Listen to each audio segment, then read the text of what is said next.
All right, looks like we are live. Hopefully, everything is working and coming through appropriately. Um, Thanks for showing up.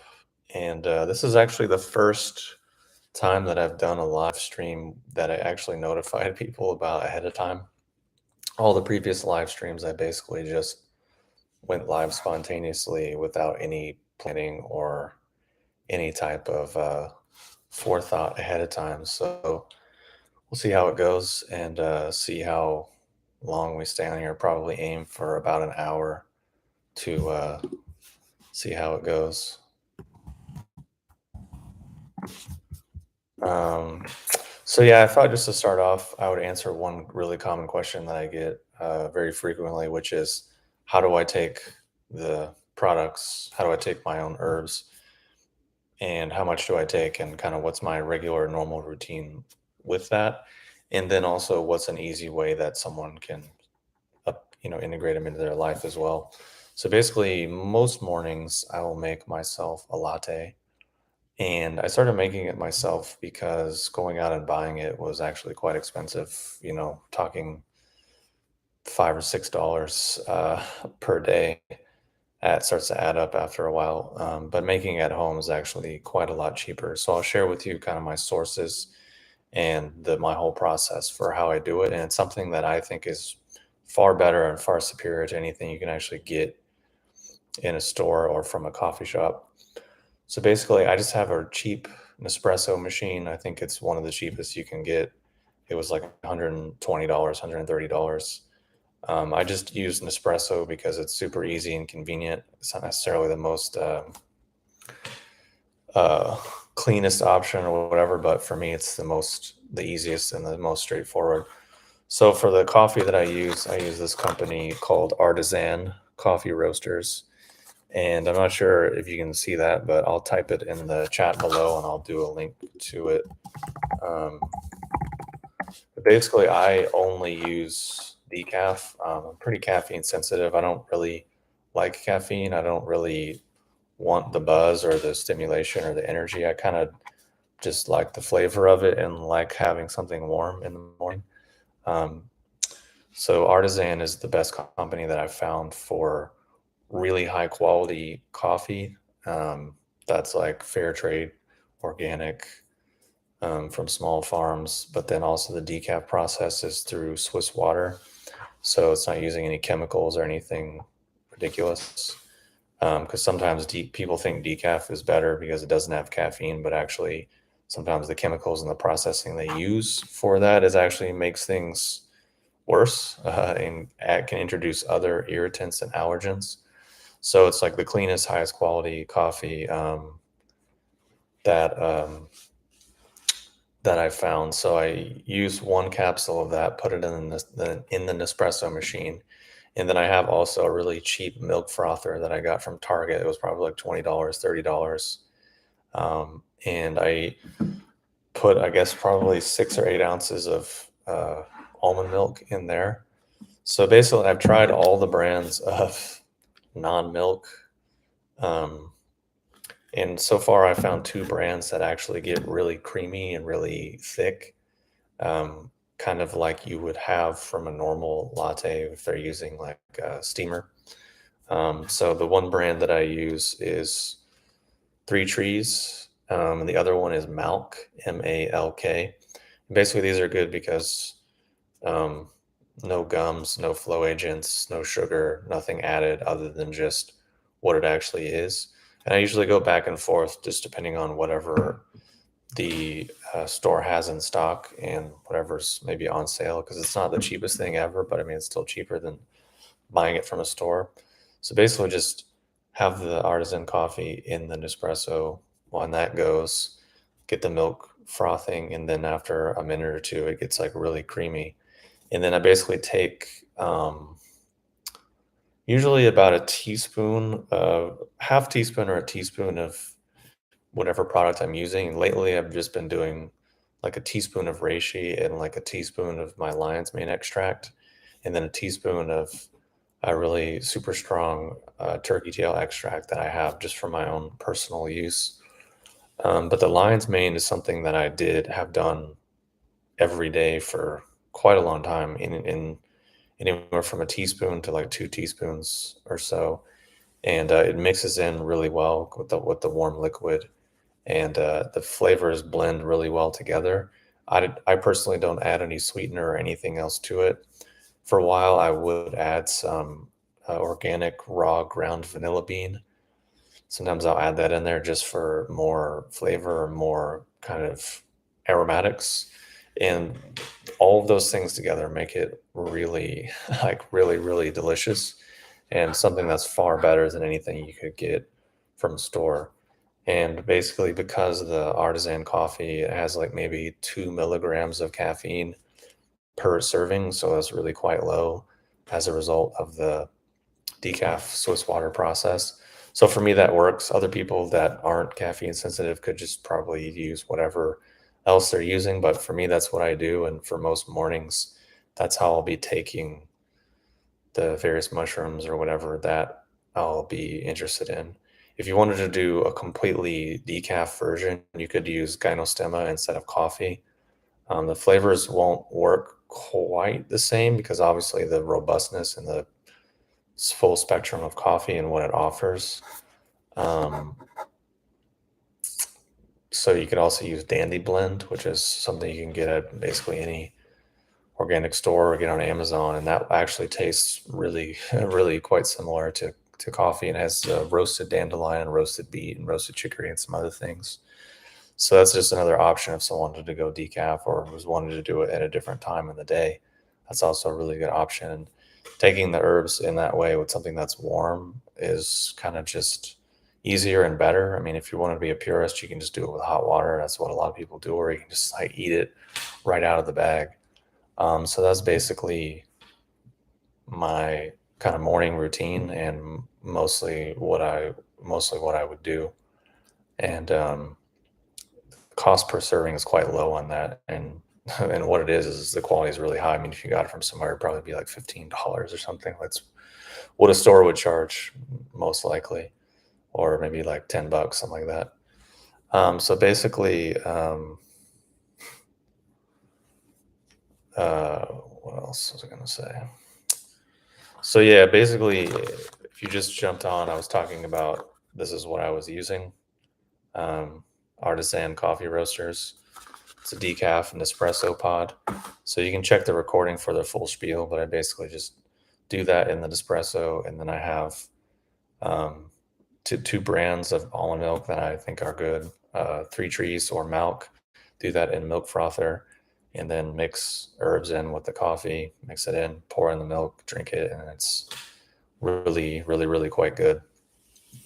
I used to be much more complicated, I guess, as you can, if you've been around for a while. I used to make a ton of elixirs, much more like complicated blended drinks, and put together multiple books and courses on that subject. But the last few years, I just keep it a lot more simple, a lot more streamlined and straightforward with just simple kind of decaf coffee situation like I just described. And so that's kind of what I do. And I think it's a really easy way for people to incorporate mushrooms and whatever products they're taking into their daily routine in a way that's like something you're probably already doing. Most people are already having some coffee in the morning. I don't necessarily think coffee is bad for people. I think it obviously depends. It's kind of an individual choice for people, but I'm not really for or against. It's just kind of personal choice that we all have to make for our metabolism. Hello, Indigo Pisces. I don't know who you are or what that means, but that's the joys of YouTube. Is people have screen names that aren't their name, and you don't know who they actually are in relationship to other platforms or whatever. But thanks for tuning in and showing up. As I was saying earlier, this is actually the first live stream that I planned ahead and gave people some notice. Granted, not a lot of notice. I just sent out the email this morning. But usually I just pop on and there's no planning whatsoever. So this time I thought, okay, I'll plan a little bit ahead. And also I just wanted to do that because if you saw the email, you saw that basically yesterday the site was not really that functional, or I would say the checkout process was not functional for a good chunk of the day, um, because the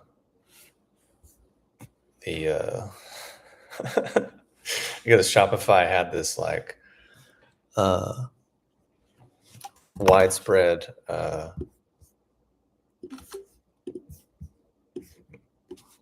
widespread platform outage.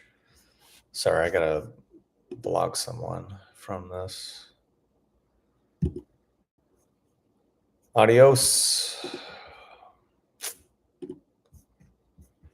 For some reason, someone popped on and wanted to say a bunch of ridiculous, hateful things, which I think the con the thread or the chat basically like held them for uh, moderation. So I basically just blocked them and deleted them because they were saying some pretty stupid stuff.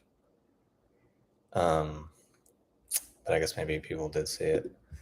Anyways, that happens. For some reason, people think that's funny. But I mean, I probably would have thought it was funny when I was 15. I'm not sure what the application of the N word is, though, considering that I'm white. Not really sure what that is accomplishing. But anyways, I just wanted to go back to what I was saying, which was yesterday Shopify had like a site-wide issue where people couldn't actually check out.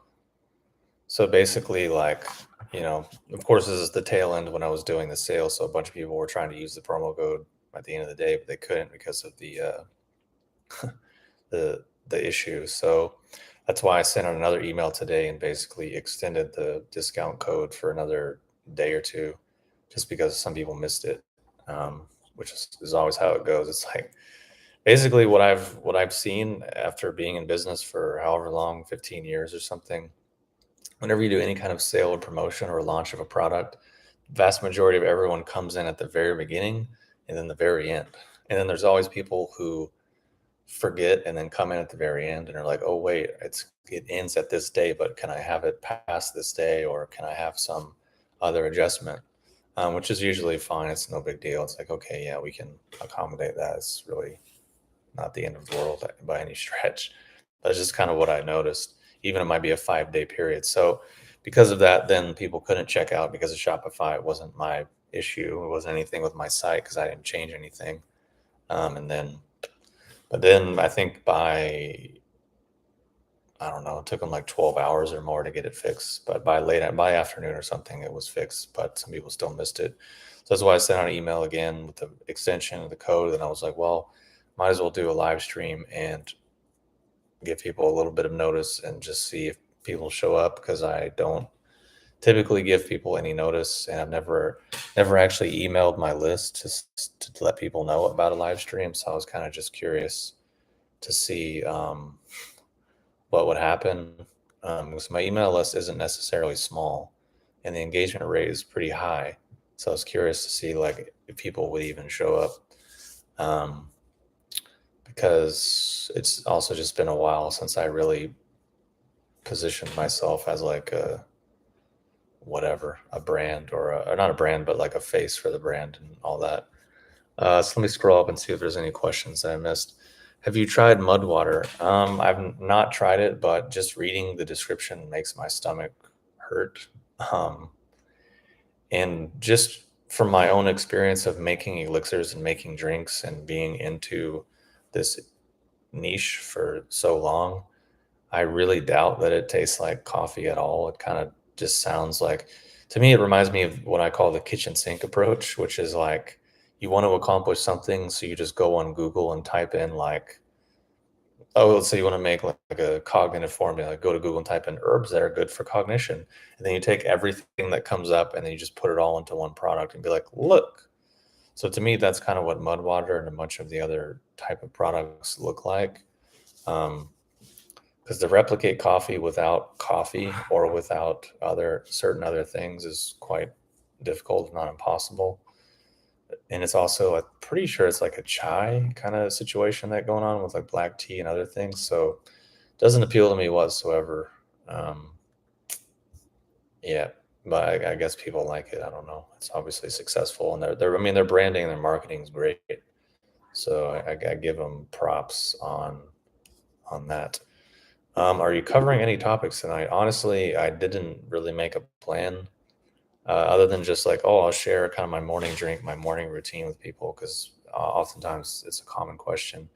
And I just kind of wanted to do it as an experiment to see what would happen if I emailed my list and let people, I guess, have some notice. I guess for some, it's not that much of a notice, but anyways, we'll see. Um, It's gonna grab some Polyrachis tomorrow. Was planning to add it to my smoothie to replace my coffee intake. The bad news, well, the good news is that's cool. The bad news is Ant is out of stock and probably won't be back for a while. So sorry about that. It just sold out, and I might drop it from the website, to be honest. I'm not exactly sure yet what I'm gonna do on that front. So apologies. Um, Let me see. What is your recent herb nutrition routine as of late? I noticed you've been talking kind of as if you've been really reducing your overall nutrient consumption. Um, yeah, I mean, supplement wise, fairly minimal, I think. Been doing the mega spore biotics for quite a while. That's every morning. And those are like the only probiotics that I really recommend, and are like they're so potent, they're so strong, you have to really use caution and kind of work your way in. um, so that's definitely a thing. Other than that, there's some like a colostrum extract I've been doing just because I've been trying to heal my gut and reduce gut inflammation, and so far it's going pretty well. My gut has really shrunk in, and that was good. And then also just eating a lot less in general and being more physically active to try to just drop some body fat and get more fit. But wouldn't say I necessarily eat that well. I mean, compared to what most people would consider as healthy. I mean, in the morning it's like meat and eggs with vegetables, and then I usually have dinner. Like last night, I had Burgerville, which is like a local fast food chain, but they have grass-fed, grass-finished burgers and pretty high quality ingredients, relatively speaking. Tonight, I'll probably have Chipotle. But other than that, I'll just maybe cook a really simple Thai curry for myself with like brown rice and some chicken thighs and some veggies and like a coconut milk sauce. Really simple, cheap, easy, quick. Um, so that's pretty much it. Nothing really that crazy or exotic, or probably even that healthy by most people's standards. But I've still managed to lose weight and slim down, even though I eat Burgerville like at least once a week and eat Chipotle at least once a week. But just the overall calories are less. But so yeah, that's pretty much it. I think also I just started taking this turmeric extract for anti-inflammatory and recovery benefits. I just found out about it because I'd, heard that obviously turmeric's very popular and kind of trendy, but never really noticed that much from it or was very interested in it. And then I found one that they actually focus on a certain one of the constituents of the extract, which I can't remember what the active ingredient is that they standardize it to, but it's actually there's three of them, and then most of the turmeric extracts only have one of those ingredients, whereas this one has like 30% of that constituent. So it's a much higher thing. So it has a much more potent, quick, um, noticeable effect and much longer lasting. So I've been doing that just to decrease systemic inflammation. That and just kind of some systemic enzymes for the same purpose. So that's pretty much it. And so far it's going decently well. I mean, I'm lost fat, lost some inflammation, and just overall feel a lot better. Um, so yeah. Also electrolytes. That's one of the major supplement, which I talked about that on the last drive stream a bit. Basically, they're I don't remember what the company is called. Oh, Ultima. Been taking those electrolytes, which is what I'm drinking now. I actually noticed like a really big difference in my sleep, in my recovery, in my overall kind of stability, and also just feeling way more hydrated and being needing to drink way less water. So I'd highly recommend getting on some of those electrolytes as well. Um, let's see. Have you taken polyragus ant on a regular basis? Feelings?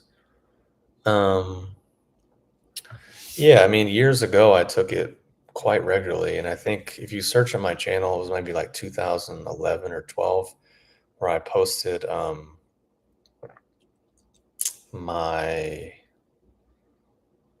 hormone test results, and my androgens and stuff are like off the charts to where the dude thought I was on steroids. At that time, it was like a lot of pine pollen, deer antler, and ant. So definitely, ant is pretty energizing and definitely provides a lot of boost. Um, it's pretty yang from what I remember. You could ask Wolfgang. I think he took a lot of it, and I did a lot of activities, so I'm sure he could chime in on what he noticed. But yeah, that's kind of what I would say. I mean, to be honest, I think that the product I used to have called Rejuvenate, that's one of the best herbal formulas in my opinion, but it just didn't really sell that well as compared to everything else. Because I was almost considering just getting rid of Hisha Wu and only having Rejuvenate because it's a superior product with better results, in my opinion, and it's safer and more widely tolerated by more people. But then that would actually cost me quite a lot of money and people would be very upset. So I decided to not do it since Rejuvenate never really took off or never really sold that well, even though I thought it was actually a great, one of the best formulas for quite a lot of people. Next question. Do you have a morning beverage recommendation for a laborer to keep consistent energy throughout the day? Funny, that was kind of the whole thing that I started off with beginning of the stream, which is kind of talking about my morning beverage routine. Um, but if you want to send me an email through the site, I can give you a link to my Elixir book that has a bunch of stuff. Actually, I think I can post it now. If just give me a second, I can maybe find it in my Gmail. And I can post the link, and everyone on here can download uh, the book if the link works. Okay, the link doesn't work anymore. Okay, well, if you send an email, I might be able to find the Blender Alchemy PDF for you. That has tons of recipes. But I think really, I mean, for consistent energy through the day, caffeine and stimulants is not really going to be the way to go. It's more so being calm and having basically just enough protein and enough fat in your system. So just basic nutrition. Cordyceps would be a great herb, I would say. Cordyceps and reishi, even though reishi can be calming, but actually being more calm means you have more energy.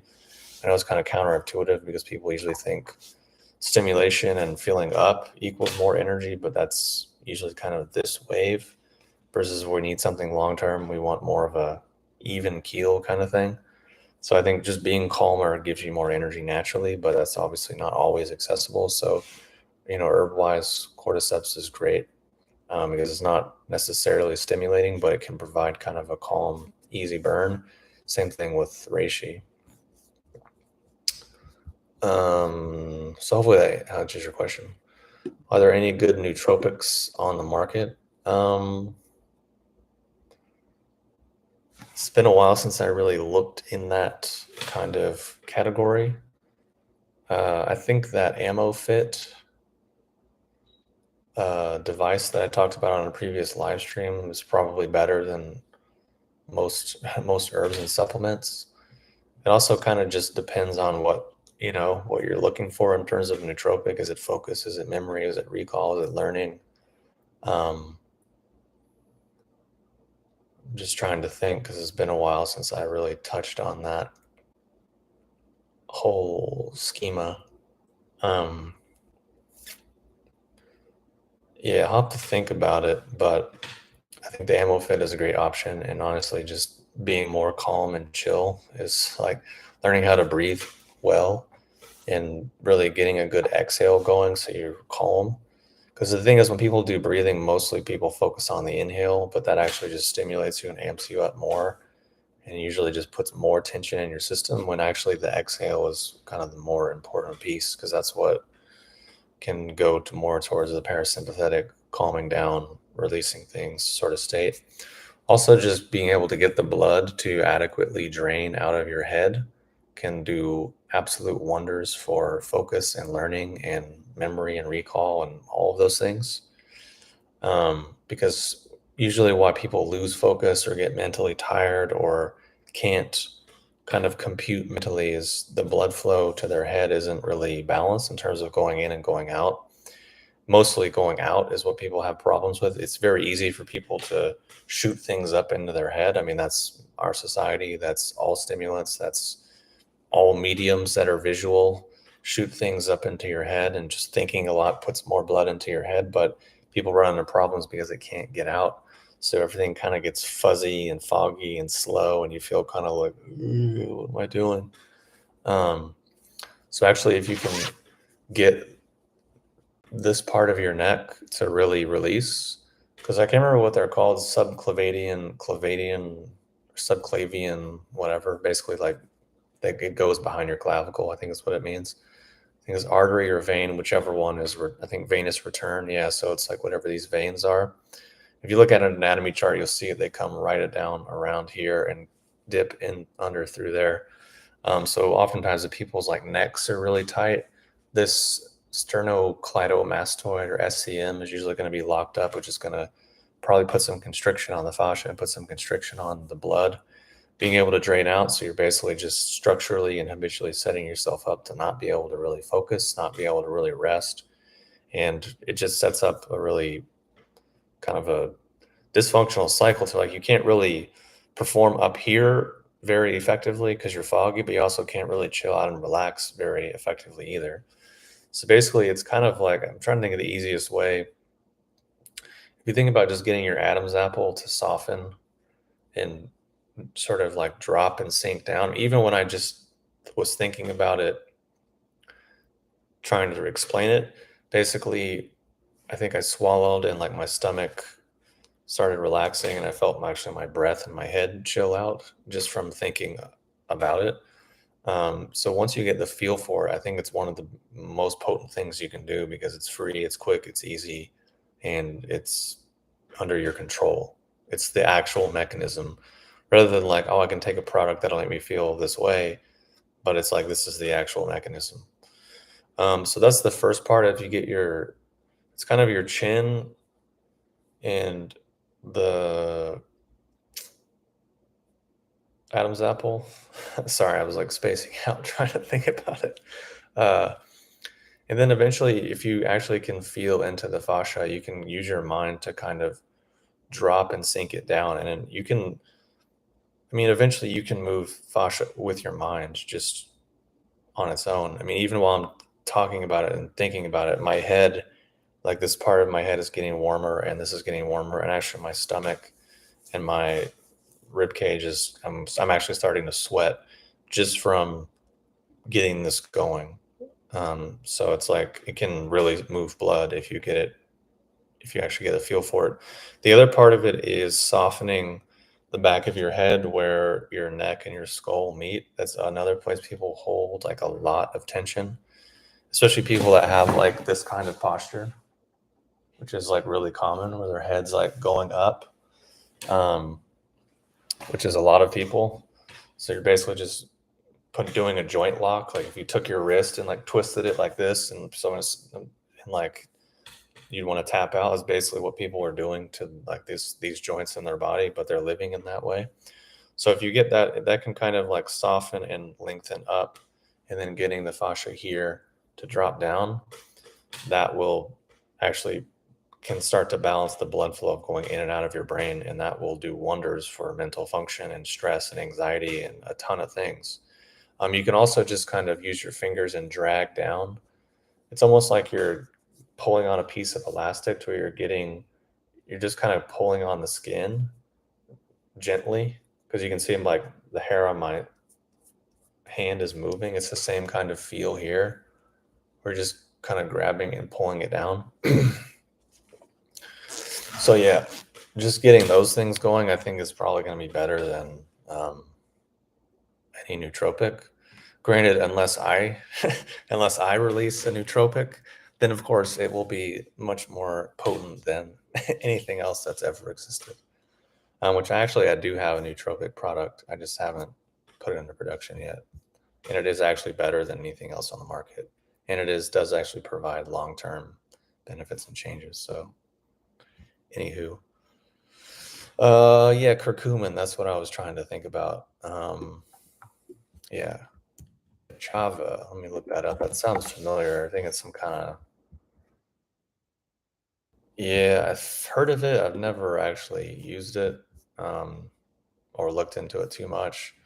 I mean, it's great branding, great marketing, great online presence. I'm sure they probably have VC money or something, but haven't tried it, so it's popular, so it must be somewhat decent, right? Hold on, let me see. I gotta scroll up.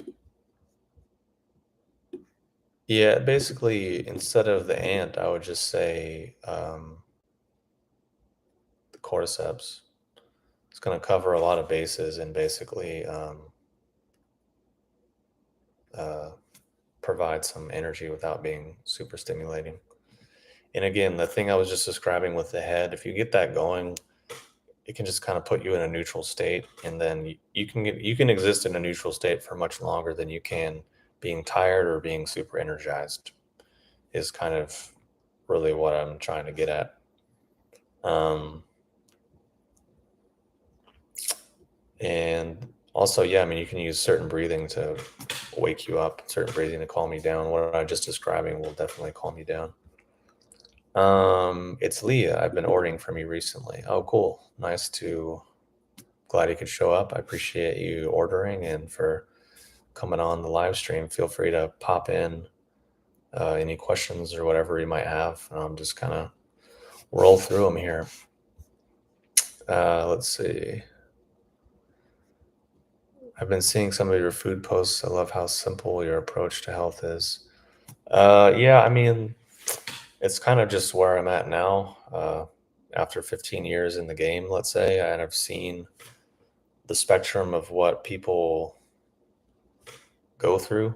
Um, and I think ultimately mental tension, stress, and anxiety is far worse for people than what they eat. I mean, obviously, it's in a spectrum and there's exceptions, but I think, and I also just realized like being in vegetarian community, vegan community, raw vegan community, like, oh, all these people are really unhealthy, and this aspect of their health is like the forefront of their identity.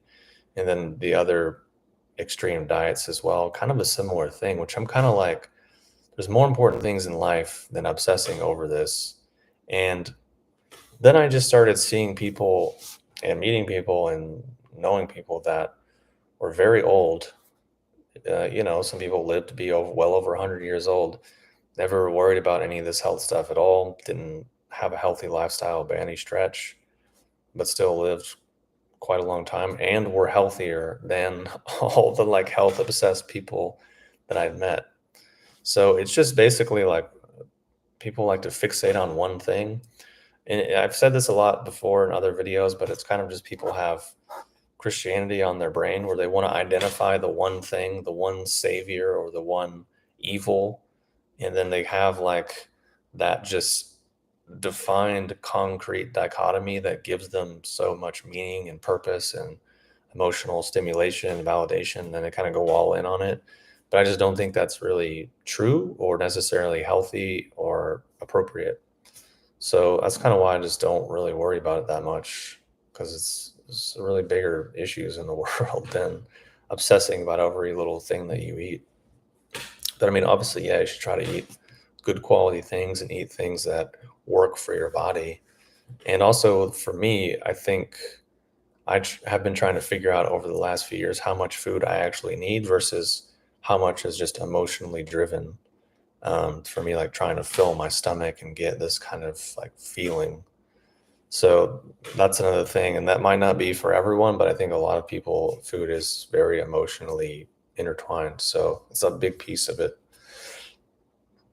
Um, let's see. I was reading the description of Agar 35, and it says it was made from consecrated herbs. What does that mean? The way I understand it is basically they were doing rituals and ceremonies and basically blessing the herbs and, in their view, putting certain frequencies into those products. So that's kind of the idea of consecrated. So, and yeah, those were great formulas, the Agar 35 and the Semda. They definitely had a bit of a different quality going on than most things. And I think they're probably closer to a little bit how herbs used to be. So, I mean, but that just kind of also gets to like a whole different, like esoteric side of medicine that typically don't go into publicly because it's a whole other thing that's not necessarily commercially or um, sustainable on a large scale. So hopefully that makes sense. Um, where can I order the ammo fit? Here, I'll post the link. Basically, it's just on Indiegogo right now.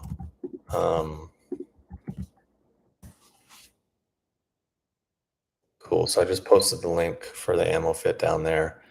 And so I've had a few friends get on it as well. And so there's three of us, and we noticed all the first few days that it really just kind of lays you out and puts you down and really chills you out. Um, so maybe keep that in mind. Like when you first get it, it's actually quite noticeable and quite potent. Um, so yeah, I really recommend it. If people need that, if they have anxiety or stress or need to kind of rebalance their vagus nerve. I noticed an immediate change and noticed a long-term change as well, meaning sleep and other things have changed. And yeah, Joshua is one of the three people that I was just referencing that bought it and said it kind of made them high or kind of laid them out first when they first started getting it. Which I'll post another vagus nerve thing here that you can do.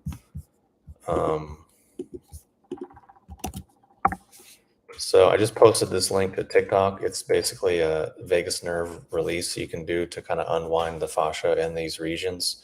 So for anyone that's watching that wants to improve sleep and reduce stress, anxiety, whatever, definitely check out that exercise because it can release the fascia and the restrictions along the vagus nerve because it runs from basically like our brain all the way down to our colon, which is one of the bigger nerves and bigger pathways um, in the body.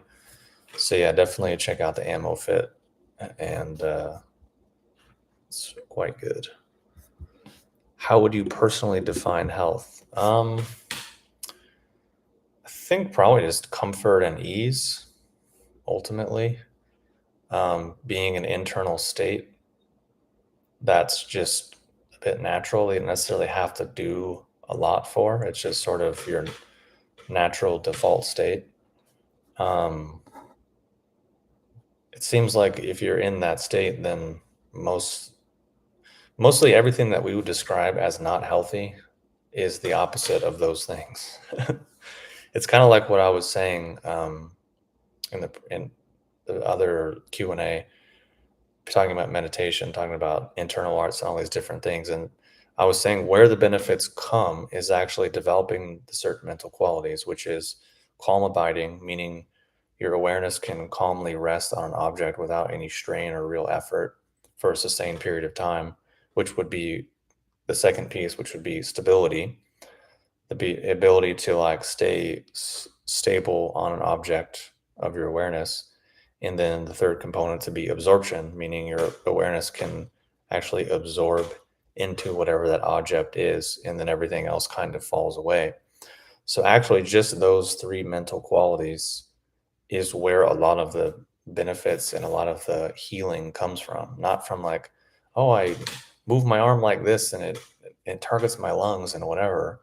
Um, because if you don't have those three qualities, it doesn't matter what movement you do and however long you do it, it's not really going to have the effect. And then if you think about anything that is we would consider disease or ill health or uncomfortable, it's usually the opposite of the things that I just described. So to me, that's how you could actually define health. I mean, we could get more specific, obviously, because fitness is usually correlated with health, but it's actually something separate. Um, so yeah, I guess that's kind of the simplest definition.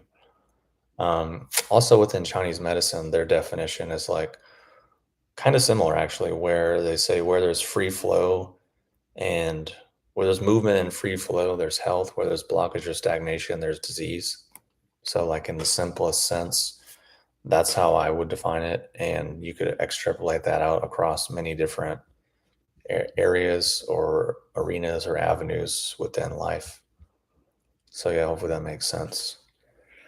And obviously, to me, that's more of a process that leads to a quality, and that quality is the thing.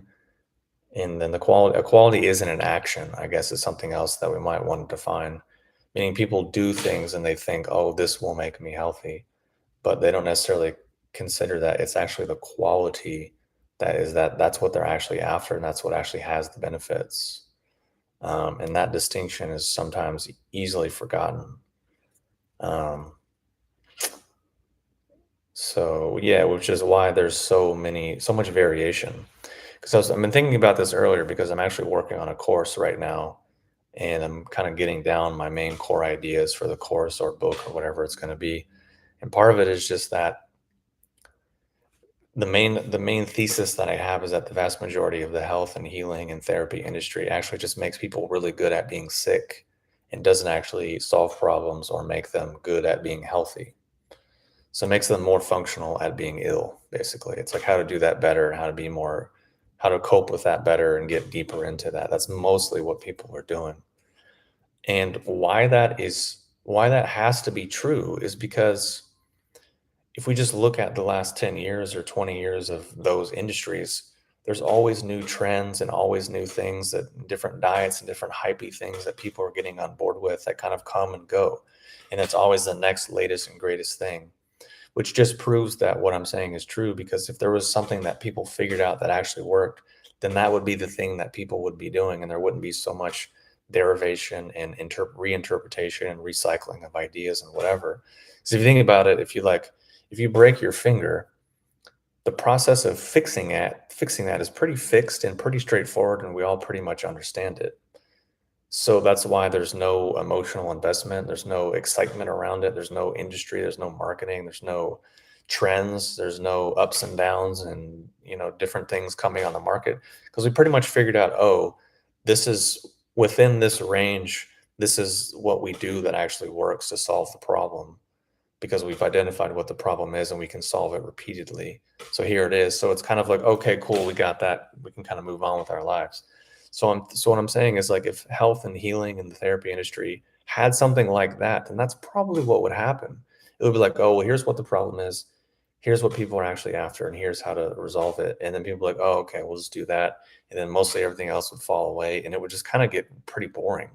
It wouldn't be that interesting. It wouldn't be that exciting. And there wouldn't be all this industry and all this expansion, all these experts and all these leaders and thought leaders and revolutionaries and visionaries and all this other stuff, which because those things exist, it just proves to support what I'm saying. So I can't remember how I got on that subject. I think just talking about health and talking about the course, but so it's kind of something that I'll be unpacking in the course overall. So hopefully that makes sense. If not, let me know and I can unpack um, any part of that. Or if you want more clarity or more explanation on any of that, just let me know and I'll kind of unpack it because I'm still unpacking in myself and taking notes and just kind of getting the raw materials and bits and pieces of the course that I'm trying to work on, which is basically just I'm trying to take my worldview and my thought process and put it on paper and like kind of map it out, but also within the context of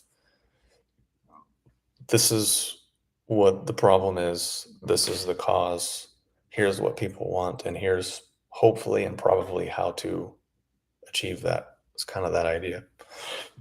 So that it can kind of just be what I was describing earlier, like, oh, this is what it is. Okay, no big deal. We can do this. We can move on, whatever. Let's see. There's a lot of discussion around he sha wu being bad for your liver. What are your thoughts on that? Also, do you think it really restores hair color? Yeah, I've seen it actually restore people's hair color many times over the last 12 or 15 years that I've been in the game. Not everyone, and not, I don't know the right percentage because obviously not everyone tells me about it. Not everyone takes before and after photos, but a decent amount of people have reported that. I don't necessarily know the exact mechanism for that yet because there can be a lot of causes for people's hair turning gray. But yeah, I definitely have seen that occur. And I think might actually be a few studies that show that as well.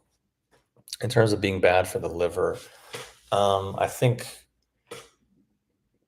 that comes back to the fact that there's different forms of the herb. I mean, primarily, there's another reason that I'll get to next, but primarily where that comes from is that there's two variations. There's a raw form and a prepared form.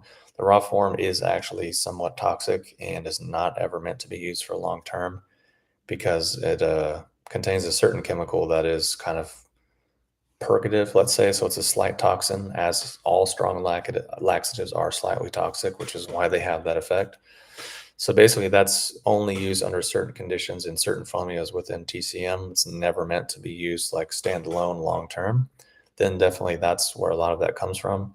But then there is the prepared form that is kind of the raw root that's steamed and cooked and with black beans and a few other things to basically transform its nature and turn it from slightly toxic um, purgative to a tonic herb that's more safe for the long term.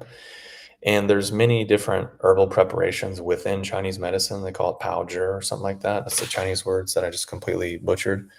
But there's many herbs that are slightly toxic or extremely toxic that are then prepared and turned into something that people can use without a lot of issue. Um, and He Sha Wu is one of those. So that's kind of the first major building block of that conversation. The second piece is that if someone does have a compromised digestive system, their liver is really sluggish and overworked, or they have hepatitis or a lot of liver inflammation, then yeah, that's probably not going to be a great herb to take because the fact of it being a tonic and the fact of its preparation can kind of make the quality of it a little bit cloying and sticky and a little bit hard for the body to assimilate and digest. So then that yeah can aggravate any pre-existing digestive issues or liver stuff, which if people don't know, like the liver is the main mover and generator of the digestive process and many processes in the body actually. Um, so that is the other thing. But if someone is relatively healthy, they don't have liver inflammation or liver inflammation, I should say, and pre-existing digestive things, then it's usually quite okay and well tolerated. So that's where that comes from. And it's again something people. It just the thing is like with herbs and many subjects in life, there can be many shades of gray, black, white, and it can be very kind of a spiderwebby, complicated, nuanced conversation. But it's hard for people to do that because obviously you have to go through the whole process and learn all of that stuff and then why it's there and how it fits together and all the situations. It might be appropriate in contraindications, whatever. So you got to learn all that information. Then you got to actually be able to repeat it and use it, which is a whole other thing. And then obviously, if people are consumers, they're not really going to be in the position or be interested in going through that whole learning curve of a process. So for most people, it's just much easier to be like, oh, I heard this, so I'm going to repeat this. And most of the internet is just repeating something someone else said. Um, so that's kind of where these things get started. Just like for a while, people were like, "Oh, lion's mane lowers libido," and I made a video making fun of that because I was like, "That's dumb. I've never seen or experienced that, and it's just ridiculous." So I looked into it, and basically, what it was is someone on Reddit said that lion's mane lowered their libido, but this was a person that was openly discussing how they masturbated 5 times a day. I mean, I think you can guess their gender already. They were watching porn and masturbating 5 times a day. They took lion's mane, and all of a sudden, they didn't have the desire to masturbate 5 times a day anymore. So they're like, "Oh, lion's mane kills libido." And I'm like, "Oh, that's where that came from?" The dozens of people that email me being like, "Oh my god, I heard lion's mane kills libido. Why are you selling it? You're a scammer. You're ripping people off." And I'm like, "Okay, because some sex masturbatory addict who looks at porn 5 times a day said it made them not wanna look at porn 5 times a day. I think that's probably a positive thing." Um, so yeah, people have said similar things to reishi. So it's just one of these kind of urban myths in a way, that has can sometimes have some basis in truth. Similar thing with mushrooms, similar things with many other herbs. Um, so I've just seen so many of these types of trends and ideas over the last 15 years of being in the industry. Most of them are a lot of the newer ones that I've seen come from a company that has a certain kind of product. So they create a whole marketing thing that says, "Oh, everything that's not this product is horrible and a ripoff and a scam and bad for you." And then that creates this internet cascade, especially if they have VC money and a lot of money to throw at advertising. Then it just creates this whole confusion, and everyone's like, "Oh, I heard this, I read this," and it's like, "Well, that company's existed for 6 months.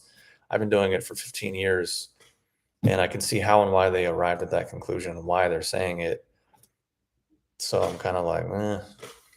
So yeah, that's just um, it's a bit of a tangent from from what you're asking, but hopefully you can see where some of that liver stuff came from in terms of the different preparations and also people's pre-existing conditions. So yeah. Let me see. I gotta scroll up and see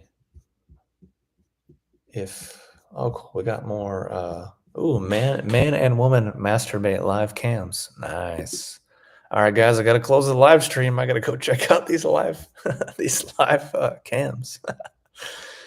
No, I'm gonna hide that user. Um, let's see. I gotta scroll up.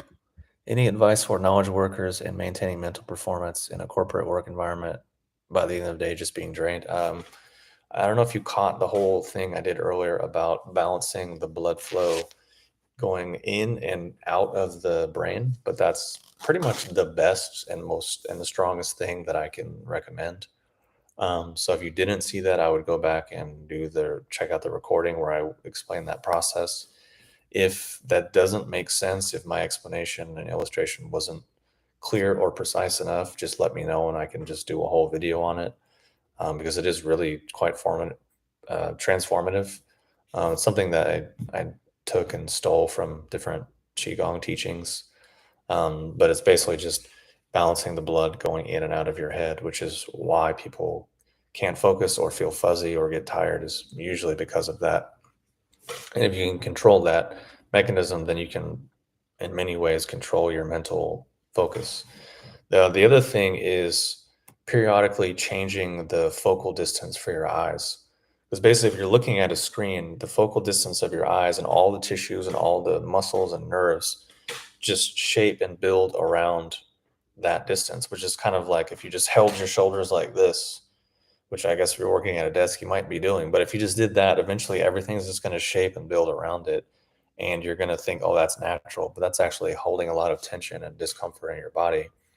So just like you would get up and move around, hopefully, and keep things moving, you want to every so often change the focal distance so your eye tissues don't get so fixed and tight and stagnant.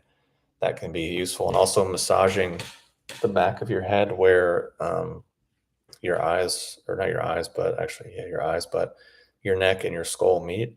And actually, if you get your fingers in the right spot and you move your eyes side to side, you'll feel the tissues in that area move around as well. So actually just doing that and getting massaging that area and getting it to relax can alleviate a lot of stuff as well, because that's where a lot of tension will get stored, especially with the eyes and especially doing um, mental work. That's another good one. The other one is every 30 minutes or so, if you can get up and move your body around, because it takes about 20 to 30 minutes for your tissues to start taking on a different structure.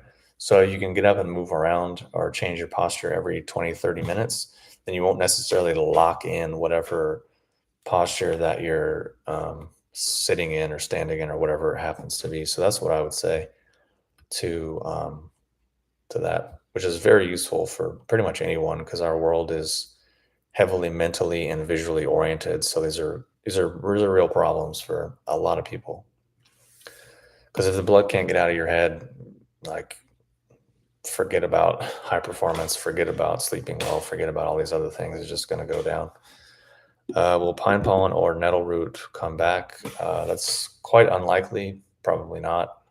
Um, I mean, if you want me to go on this tangent and explain the whole thing, it's basically just, over the last 3 years, I took quite a few L's in terms of um, multiple times either fulfillment center losing 20 grand of products, shipping carrier losing 20 grand of products, plus multiple ad agencies that just sucked ass and wasted a bunch of money, plus all the supply chain issues, all the shipping issues, all the increased costs, all these ways in which the last few years have been hard for doing business online, and I mean, obviously hard for everyone in many ways. So basically, in order to maintain my cash flow and keep things going, I'm just dropping all the products from the website that don't sell really that well, because honestly, the vast majority of my sales come from 5 products, actually 3 products, 4 products. Um, so I'm just kind of focusing my resources and my cash flow on those, because the cash flow it takes to keep 20 products in stock is a lot more than the cash flow it takes to keep 7 or 8 products in stock. So that's kind of just the basic reason, because all the products that I had were great, and it's no commentary on their quality or efficacy in terms of why I got them removed. It's just more so cash flow and trying to keep that together, which is, the name of the game for business. So hopefully that makes sense. Does body hair color get restored too? Honestly, I don't know. To be quite honest, I've never had anyone comment on that. I've never had anyone send pictures about that. Fortunately, because it's not something I necessarily want to see from my clients. Um, so I don't know. Personally, I'm not really worried about gray hair. My hair started going gray like when I was 30 or something. Probably stress related, I don't know. But I mean, I'm not really worried about it. Some people really are, and it affects them. And I think that's probably why a lot of people buy He Shai Wu. Um, so yeah. Um, Made it to the big time. Yeah, we got porn bots on here, man. Must be doing something right. uh, People are like, oh, some guy with an obscure health company and YouTube channel is doing a live stream. Let's go on there and talk about our live porn bots. Okay, let me scroll up. Many people say they want to be healthy, but they don't want to disengage from the bad habits, patterns, whatever. So they're hopping an idea from mad health idea. Yeah, exactly. That is another one of the core ideas from the course that I'm working on, and part of the ideas that I'm hashing out. And one of them I had is basically, yeah, I just put in here why people don't heal because of the investment in the identity and the fear of change and the fear of the unknown is a big piece of it. Um, so it's kind of another way of saying what you were just saying. So, I mean, it's true of a lot of things. I think even even like in the business world, for example, I know a lot of people that instead of actually just doing something, they're always learning and acquiring new information and basically just procrastinating, but procrastinating in a way that looks and appears to be productive. When it's like, no, you just need to do X, Y, and Z, then you don't really need like this stuff on the side. And health is very similar as well. And I think a lot of times people actually know what they should do. They know what they ought to do. They know genuinely what's wrong with them and why that's the case. But instead of facing that and dealing with that and that degree of honesty and facing that, they instead trying to put the authority and all this other stuff on other people, which is just a whole rigmarole at the end of the day. And that's part of the USP, the unique selling proposition for my course is like I'm gonna try and do my best to identify the how and the why for these things, what the actual root causes are, what people are actually trying to accomplish, and how to hopefully do that so that people can save all the time, the energy, the money, and the life, and all the things that you spend on these things and actually accomplish getting from A to B much more quickly and easily. Because part of it is just actually seeing what A and B are and knowing what they are is so yeah, that's definitely something that I've seen a lot, in myself and other people because we're humans. I mean, in case you haven't noticed, humans don't make a lot of sense sometimes. We think we're very complicated. We think situations are very complicated. In actuality, things are often quite simple. So yeah, that's just my opinion. But yeah, feel free to share more thoughts on that thread because it's quite interesting and really relevant to what I've been working on. So, hi from Liverpool. Question: do you have any advice about Shilajit resin?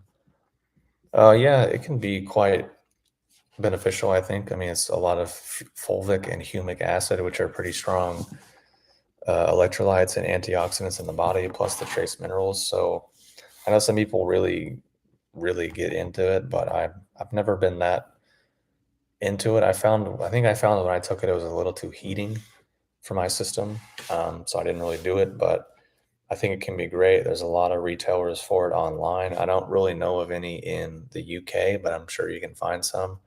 There's one company that I know of that has like a North American Shilajit, but I can't remember what the company's called. I think it's from Colorado or something. The pitch is from Colorado. I think the company's in Oregon. I can't remember what it's called, but if you're in the UK, I'm sure you can find someone online there. Or Liverpool. I don't know if it's in the UK. I don't understand that whole situation anymore, especially after Brexit. And then it's like anything. We know a little bit about where we live, and then everything else, the rest of the world is just kind of like a blur. Like people think the United States is just like California, New York. Who knows whatever else is in there? Um, and people don't often realize how big the U.S. actually is as a landmass either. So yeah, let me see. Any insight on eye health? I know herbs like goji and are associated with eyes, but I've never noticed anything personally. Yeah, I mean, I think like also astaxanthin from krill is supposed to be good, but I don't know that it really, if supplements to really do a lot. The stuff I was just saying earlier in the live stream about getting blood flow balanced from in and out of the head, I know I'm just kind of repeating it. And the thing I was talking about, releasing the back of the head and changing the focus of your eyes, that stuff is all going to be pretty directly beneficial. Also, getting your mind to be able to, or I guess your awareness to penetrate into your eyes and then behind your eyes, if you can actually start to feel your optic nerve. Because if you can feel and relax that, that'll release a lot of tension and like maybe improve your vision or something. I don't know. I'm not going to make any kind of claims like that, but I think that kind of stuff is more useful. But that's just kind of my off the top of my head opinion. Jurgen Klopp. Never heard of this person. Interesting name. I'll Google them and see if I allegedly look like this person. Yeah, I'm not seeing it. to be honest. Maybe if you want to post the picture you're referencing, but I don't really see the resemblance. But it could just be me. It's hard to see the picture when you're in it. You know what I mean? Let me see. The quest for the nirvana of health tends to become a box of tribalism very quickly. People turn everything into a religious outlet, even when they have good intentions initially. Yeah, pretty much. I mean, people are people. Like like I was saying earlier, people like it's easy for people to think they're very complicated. Oh, I'm an individual. I'm unique. I'm special.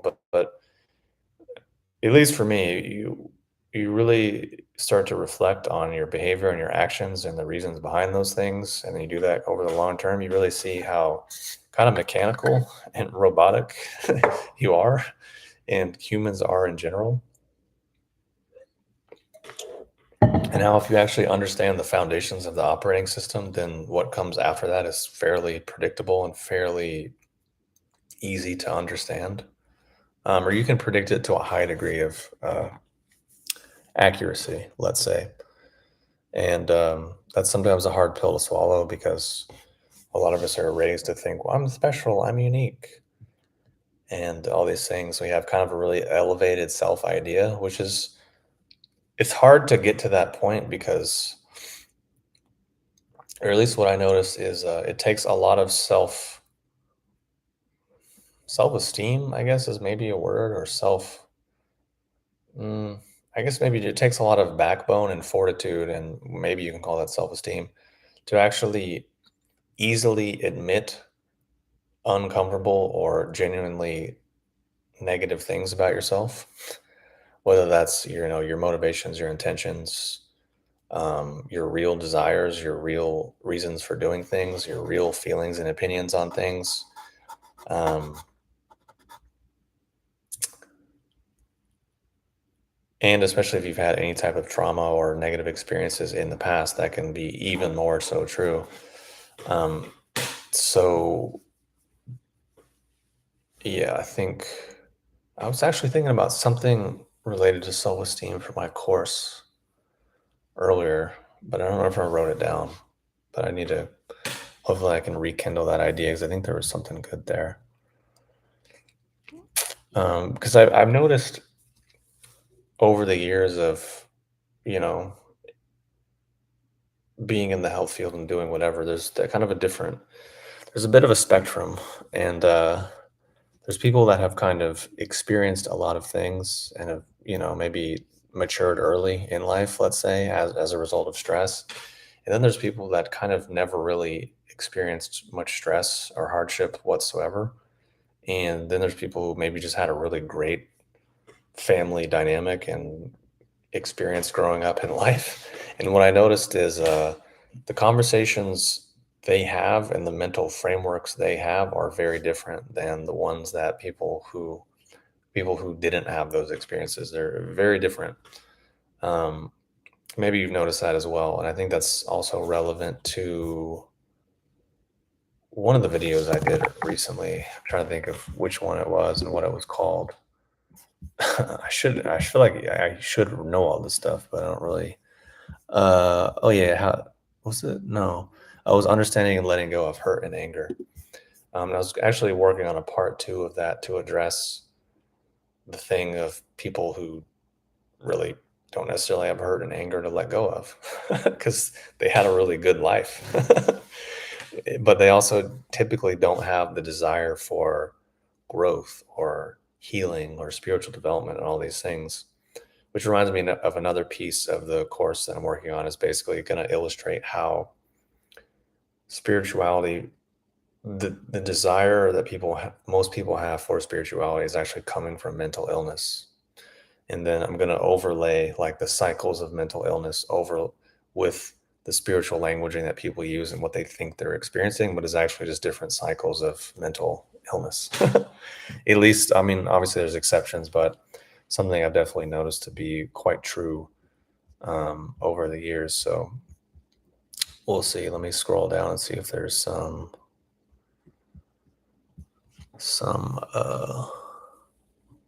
questions.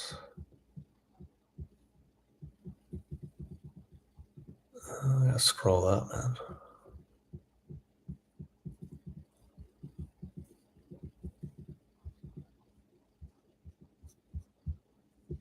Some definite Hawaii conversation going on right now.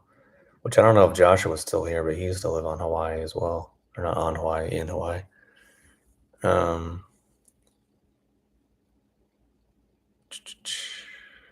let's see.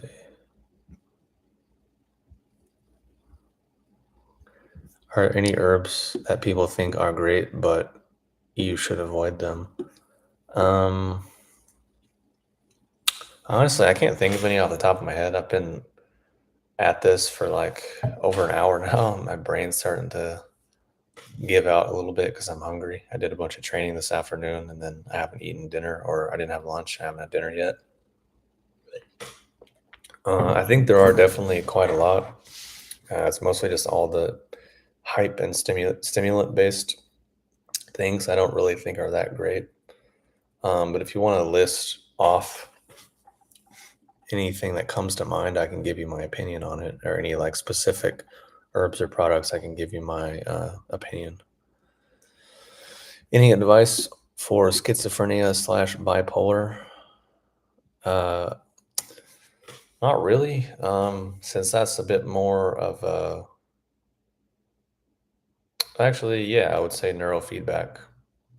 But I mean, it's not really my advice because I'm not a medical practitioner. I'm not a medical provider. I don't have any license. And YouTube live stream is not necessarily the place for medical advice. But I think neurofeedback is a great modality for a wide range of mental imbalances because it can actually allow the brain and the nervous system to correct itself. Whereas medication doesn't doesn't really correct anything.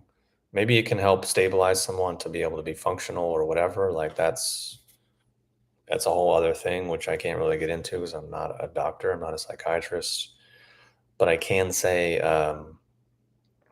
neurofeedback is what I would highly recommend and look into for really any mental imbalance because it can allow the system to actually correct itself so that you can kind of get over something. And that goes for a wide range of things. And if you just Google whatever mental thing, depression, anxiety, ADD, neurofeedback, you'll see a ton of crazy testimonials and stories and people that have had their lives completely transformed, even PTSD, other things. So hopefully that helps. That's probably the best thing that I can say about that. Is Hisha suitable for someone with ulcerative colitis? I probably would not go that route. Um, Whatsoever. I'd probably do systemic enzymes, probiotics, dietary change, things that are anti-inflammatory to maybe address that a little more directly. But Hishawu is probably not going to be the best thing. Um, can you talk about your Nagong teaching cost and what days you teach? I don't actually teach anymore.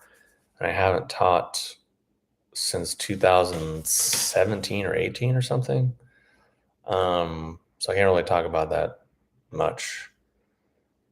But I was considering doing a course or teaching a little bit on it. But I mean, to be totally honest, um, it's just such an uphill battle for people, meaning you got to invest hours a day over a long period of time. There's a million and one ways in which it can go wrong. And I don't know if I necessarily want to have such an intimate and kind of almost parental relationship. Because if you're, teaching someone something that can be very powerful, can be very transformative, then that can go a lot of different ways, and it can be kind of unpredictable and can require a lot of input and tending. And I don't know if, I'm really in a position to want to do that, but I was considering earlier today putting together just kind of like a basics course on just starting to structure your body properly and structure your breathing and your mind quality appropriately, and just some basic things to kind of get people going, and maybe selling that online course and offering Zoom or something. But that's pretty much the extent that I would go. But yeah, I don't know if I would do that. Have other projects kind of cooking first. Let's see. I think Gurdjieff's main idea was that humans are basically robots. Yeah, I mean, it's not necessarily that far off from being that true. It's pretty accurate, I would say. It's definitely an uncomfortable thing that I don't think a lot of people want to admit to themselves, and I definitely did not want to admit for quite a long time. And I think it takes quite a lot of mental strength and fortitude to do that. And it's something that's easy to say, which is true for many things, whether it's anything philosophical or internally developing or whatever. It's easy to talk about, easy to read about, whatever. It's more difficult to go through that actual experience yourself and arrive at that conclusion yourself independently of external information. That has a completely different quality to it. I guess that's more like wisdom and insight. And that's also what I realized is, to connect back to what I was saying earlier about healing and therapy and all these modalities, they're not based in wisdom or insight. They're usually just based in learning a framework or a protocol and sort of putting people into those frameworks and protocols, which has its benefits, but it doesn't have the same oomph or efficacy that actual wisdom and insight does. And when you actually can develop wisdom and insight within yourself, it transfers out and has a completely different quality than just something you read or heard or something someone else said or something else someone else arrived at. So that's something I would say is pretty deficient in today's world, and it probably always has been. I mean, it's not like there was ever a time where wisdom and insight was like the regular commodity in the world. It's just the nature of things, because it's also a bit of a luxury to be able to have the time and the freedom to divest and invest in those things is a luxury. It's like we have to be kind of transparent about that. Is Adderall or ADHD stimulants inherently bad? I mean, I think Adderall, as far as I understand, is kind of just legal methamphetamines, which I think meth is inherently bad. So I don't think it's really great. But I've never taken them, and I hopefully never will. If someone has those things, I would just say do neurofeedback. It's probably a better, a better solution. And I'm actually going to do a whole video thing on neurofeedback soon and share why I think it's good, what it does, and then my experience, and then give people actual links and referrals and resources to where they can rent their own device at home or find a practitioner and go do it, depending on budget and location, because I think it's vastly superior to really much of what is offered these days. Let me see.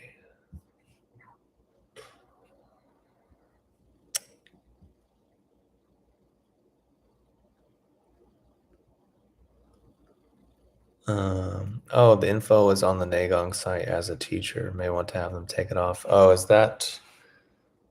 Yeah, that's also quite old. Yeah, I can reach out to them and have them remove it. Like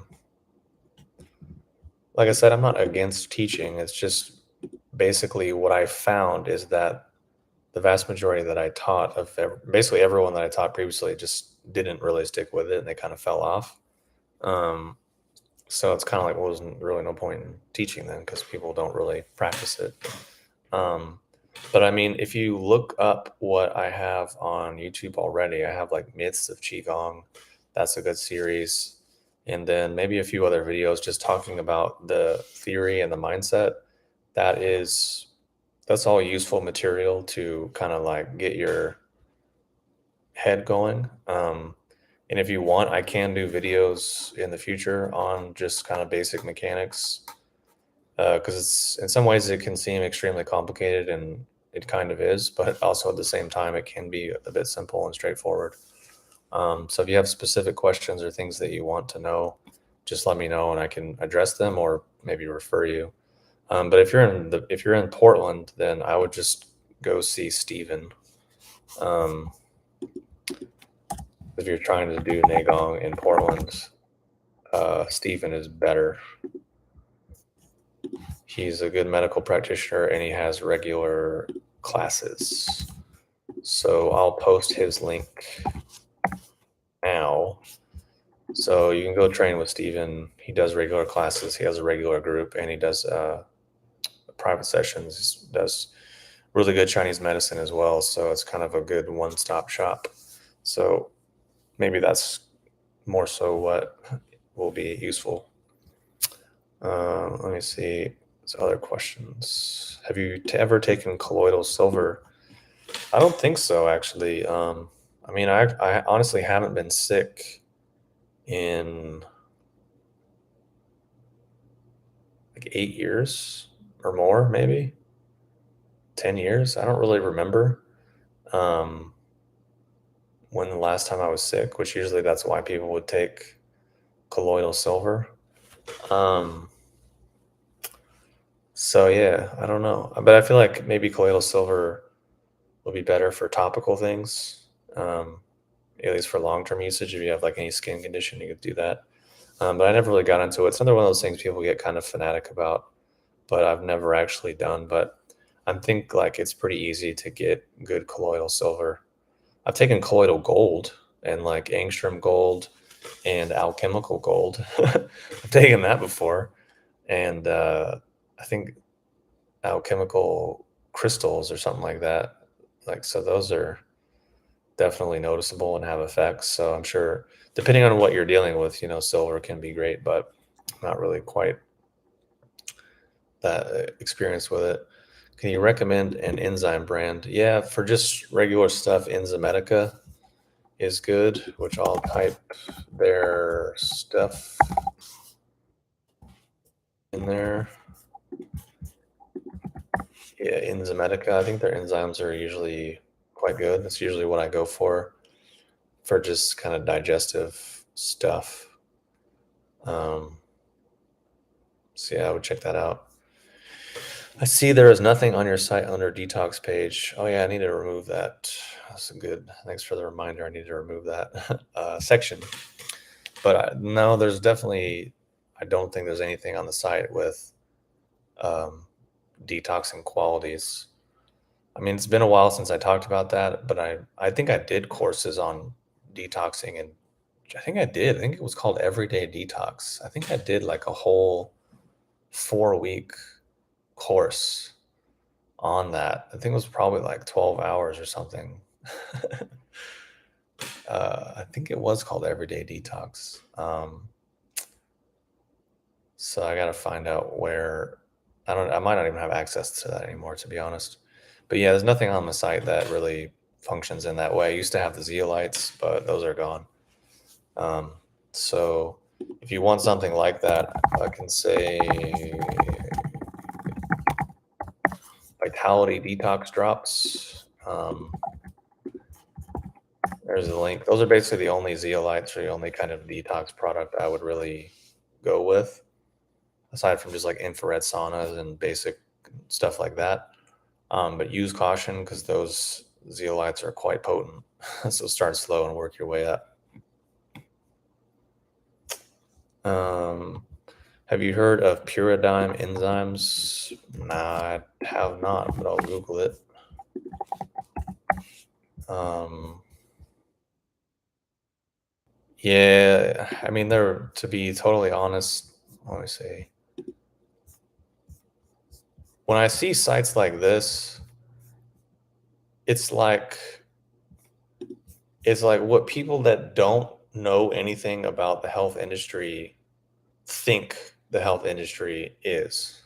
You know what I mean? It's like, we'll make it black so it looks high quality and expensive, but we'll kind of do this like generic green leaf theme because that's healthy, because green is healthy. Um, and so this just looks like to me like a drop shipping kind of like contract manufacturing type of uh, business that probably has really amazing profit margins. And like I kind of feel like whoever is the face of it doesn't actually, they probably don't really know much about what's going on here. They probably just hired an agency or hired a company to like create it all for them, and they use their face and their personal brand. So that's kind of what that reads to me, just on a quick one-off glance. And I'm sure business-wise it does probably pretty well, and I'm sure they make a ton of money. But it doesn't interest me in the slightest. Let me see. Heard colloidal silver was taken by the Hindu gods, and that's why they have blue skin in Indian paintings. Um, yeah, that's probably not true, to be honest. I'm going to assume that, just based on my experience with ancient and traditional cultures, usually the reason for things is much deeper and more profound and, dare I say, divine or whatever, than something of like, oh, they took silver, so their skin was blue, and that's why the gods are blue. I think that's something that someone came up with that was like selling a product.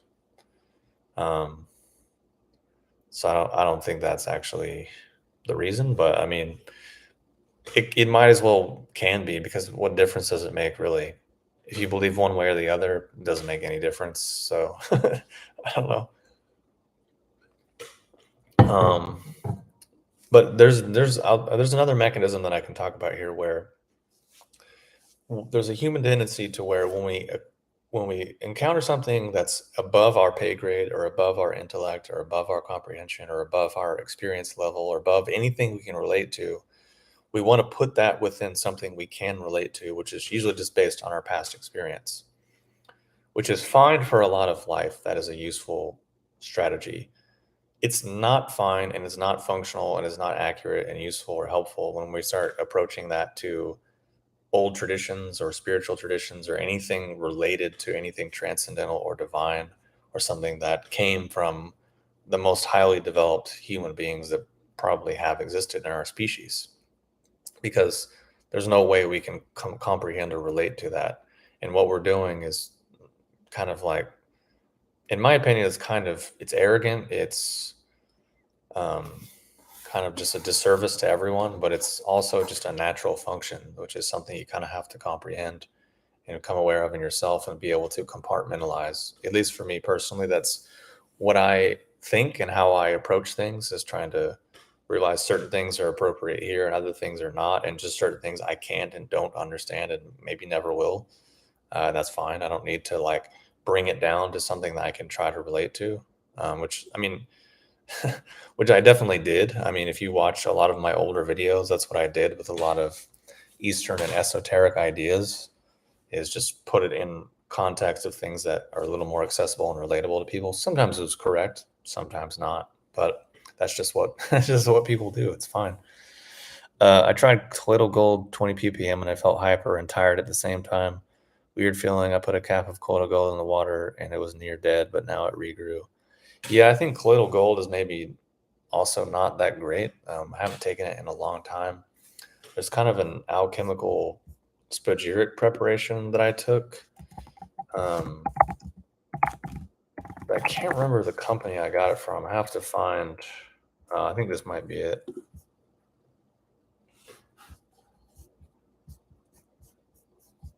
Yeah, this might be it. There you go. Spagyric oil of gold. I think I might still have some. If it's not from this company, it's from another one that's kind of similar.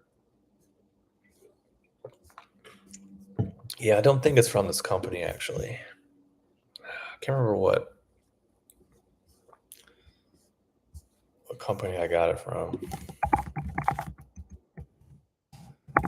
But it's something like that.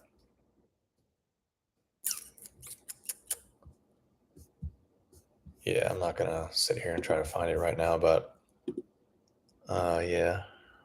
Let's see. Have you tried NMN yet? I'm not sure I even know what that is, but feel free to share what it is. And oh, nicotinamide mononucleotide. Oh yeah, I think. Oh, NAD plus. I've heard of it, but I haven't actually taken it, so I don't know a lot about it. Feel free to share some insight or info on that. If there's any benefits or what benefits you've noticed from it, I would be kind of interested. I'm usually a bit skeptical of stuff like that anyways, because it's, again, another one of these sort of mechanistic trends that people are like, oh, we identified this thing and now we have the supplement, now we can do this, this, and this. Um, which, I mean, that's not always wrong. Like turmeric, for example, the curcuminoids and the different fractions of that can also fall into that kind of mindset, but also does actually have benefits and can be good. So this could be similar. I don't know. I haven't taken it. So I'm not saying one way or the other. I'm just saying that's usually what I think of when I see things like this. It's also, there's also, what's the other thing, like the Buckminster Fuller molecule or something? Um, uh, Particle, what's it called? I can't remember. It has a name. It's like Q10 or C10 or something like that. Not CoQ10, um, but there's a certain chemical that people were really high. Oh, C60. Yeah, that's what it was. Yeah, C60. People were like hyping that up, and so it reminds me of one of those things. So if you're experienced with it, definitely, yeah, feel free to post some info about it and share what benefits you've noticed. But not really hip to it. What are your opinions on white rice versus whole grain? Do you generally view this kind of thing as insignificant in the grander scheme of things? I mean, I definitely, if I cook at home, I typically go brown rice, or if there's the option at the restaurant, because I think it's supposed to be um, better. But I mean, I also eat white rice, jasmine rice, other things, just because if you're at a restaurant, that's the only option. I don't know if it's really that big of a deal. Um, to be honest, I think it just might be one of those micro things that people hyper focus on. And maybe if rice is like the staple food of your diet, then yeah, it might be important. But actually, the best rice is, I'll link it below, is genuinely wild rice, like actual wild rice, um, from my friend's company. I'll link it. Here you go. So the best rice, I think, is this stuff. I just linked it. Is actually wild rice. Yeah, exactly, from Ben. He just got back from Minnesota, where he was out harvesting rice. He wasn't harvesting the rice that he sells on his site. He was harvesting rice for himself. The rice that's harvested wild for his company comes from a different company. But that rice is, it's much different than the rice you see in a store, and has a completely different feel to it.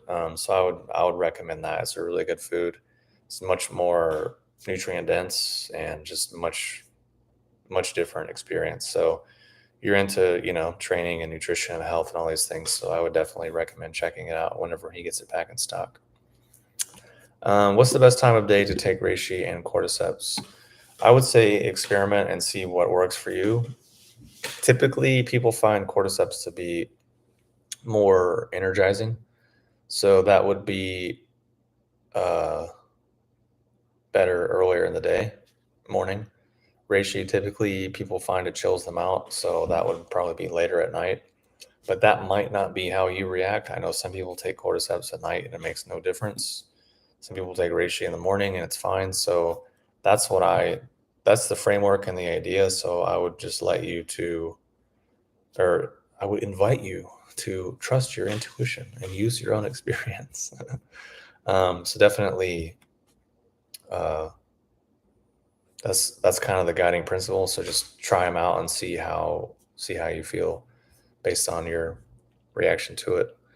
Um, I've taken Niagen. The dose was way too high, and I peed most of it out. Well, that sounds fun. So I gotta see what Niagen is. True Niagen. Oh, it's pre. Um,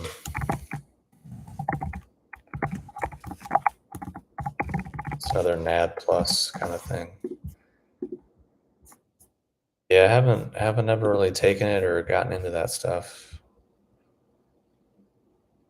Um, so I don't know. I mean, if you guys have taken that stuff and you feel benefits, let me know. But it's not really something I'm too hip to at the moment. Have you noticed significant benefits from reducing your screen time over the years? What type of benefits? Yeah, definitely. Just less eye tension, less neck tension, and just feeling more mentally chill and calm overall. Um, that's definitely a good benefit. I'm usually don't look at my I don't usually look at any screen or anything after dinner. So anywhere from 5:30 to 7 p.m., 8 p.m., depending on what time I eat, I'm kind of like off of screen. I'll use like voice commands on my phone to text or whatever, but I don't really look at any screens just to kind of chill out and try to unwind. Over the years of just being on the screen so much, kind of wound up my nervous system. So that's pretty much it. I also have the luxury of not having to be on that much and can kind of choose wisely.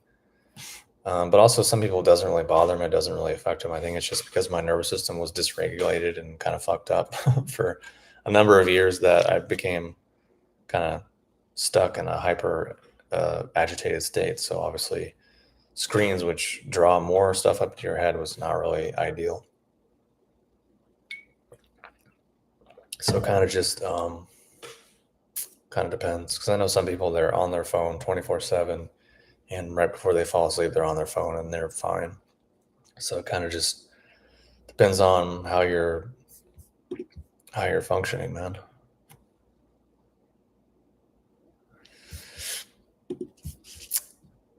So yeah, I'll probably wrap it up pretty soon just because we're going at already like over 90 minutes. So if there's any last questions that you want to get answered, or anything else you want to discuss or go over, let me know and I can get to it before we jump off here.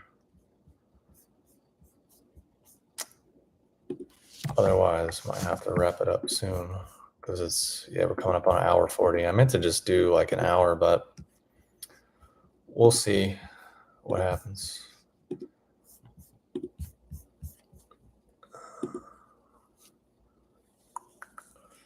What is the meaning of life? Oh, that's an easy one.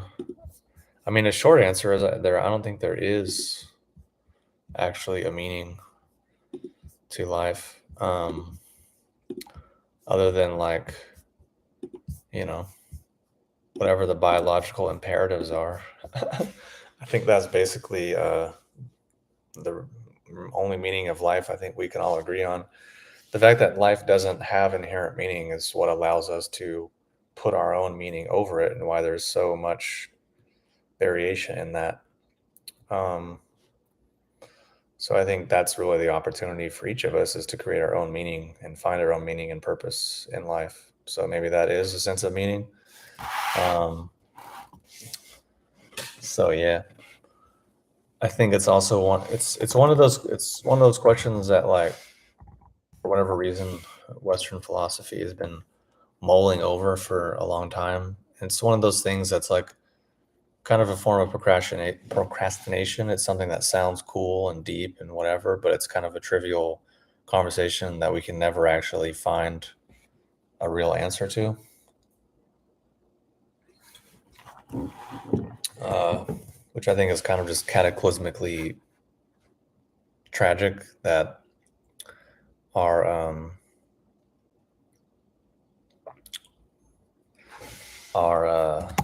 whole uh, paradigm is kind of arrested on these ideas. It's kind of a bit tragic to me, but whatever.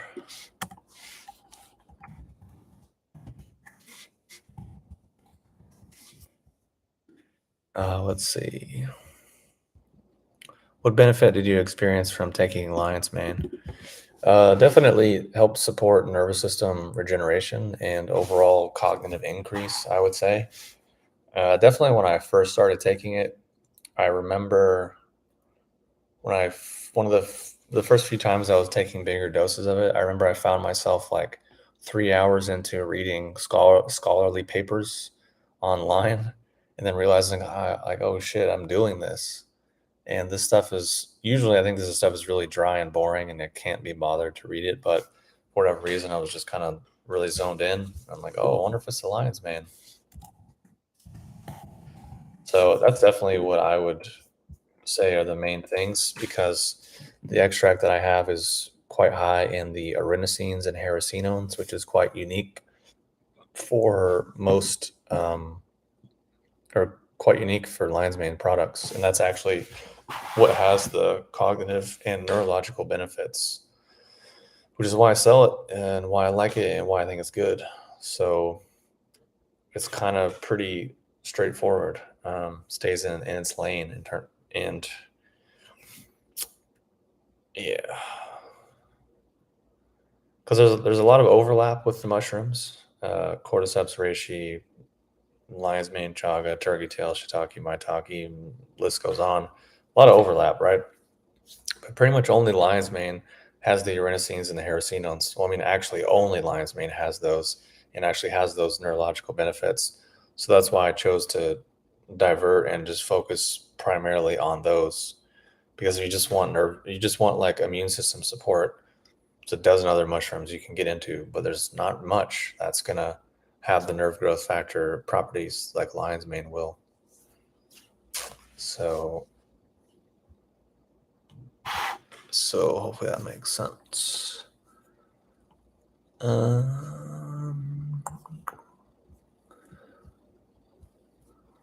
What herbs would be good for someone who was a trans female or trans male? I have friends in that community, so I'm interested. I could possibly help them. Uh, I don't know, to be honest. I mean, that's not necessarily something I'm super familiar with or uh, can speak on with any degree of authority or information.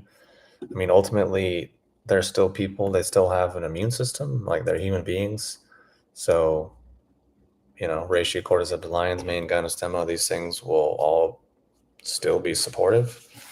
Um, so yeah, that's kind of long and short of it. Sorry, I can't give you any more specific or anything more detailed, but yeah, I love reishi, but I've been told that the fact that it blocks DHT might not be good. I don't know what to believe. What's your take on it? Yeah, actually, I talked about this a bit earlier. Um, to me, I don't worry about it. I've never noticed any anti-androgenic effects from it, and nor have any of the other people that I know that have been taking it for a long time. The thing is, like with some of these studies, is you can isolate chemicals and create scenarios to almost demonstrate whatever effect that you want. And it's been a while, but I remember when people were originally stressing about this, I went and read the actual studies and found that it was so obscure and so far isolated that it seems so irrelevant to actually taking a reishi supplement on a regular basis. So personally, I don't really care. I don't think it's a big deal. I've not noticed any differences in that regard, and nor has anyone that I know that's been taking it for a long time, nor do any of the clients that I have that have been taking it for a long time. So that's kind of the answer there. Do you think for the most part green juices and superfood smoothies are a scam? I mean, green juice is just green vegetables that are juice. I don't know how that could be like a scam. It's just vegetables. I mean, are vegetables a scam? I don't know. Smoothies are just what, like usually fruits and vegetables like blended up. So I don't know if fruits and vegetables are a scam. Uh, do I think they're like an essential for health? No. Do I think they're kind of a trend and something that people get into? Yeah. Do I think they're necessarily super healthy? Not really. Basically, because it's super cold and damp, let's say, according to Chinese medicine theory of food or Chinese medical food theory, cold and damp, which if you think about it, what does cold do? slows things down, causes it to contract. What does damp do? Kind of like clogs things up. So it's like usually like a stereotype is you have people that already have kind of weak digestion and they take things that are just weakening their digestion more, i.e. green juices and smoothies, and they just kind of get in this cycle. So I don't really think they're that, you know, useful to be slamming and consuming all the time. But like occasionally it's fine if it's hot, cool. If you live in a hot climate, cool. If you have really strong digestion and you don't have to any concern about cold and damp, then sure, it's fine. But I wouldn't necessarily consider them to be like the gold standard for health. I think it's just kind of something generic and easy that people can latch onto. And then you can also break it down to where like taking large amounts of raw spinach and raw kale is not really that great. Taking large amounts of oxalate containing vegetables is not a good idea, which people are getting aware of now. But again, it's just another way that creates people's careers because people get people obsessed to be like, oh, if you don't drink these green juices and smoothies and you're toxic and the whole food system is polluted and you have to get your nutrients and you're nutrient deficient and you have to do all this stuff, and so they can sell fear. People get afraid. Then they can be like, oh, you have to only use this ingredients and you have to only use these because these are toxic and has too much of this. So it just creates a whole kind of complicated mental schema that gives people an identity and a career. Personally, I don't really have I'm tired just talking about it and thinking about it. So I don't really want to live that way because it's just exhausting. So yeah. Let me see. I need to get back on that gynostemma. Yeah, definitely. I would highly recommend that. Um, I like green juice at times, but I'll never take it every day. Yeah, same. Sometimes I'll just be like, I'll go get a green juice. Or if it's hot or I'm thirsty or whatever, it's not the end of the world. It's no big deal. Um,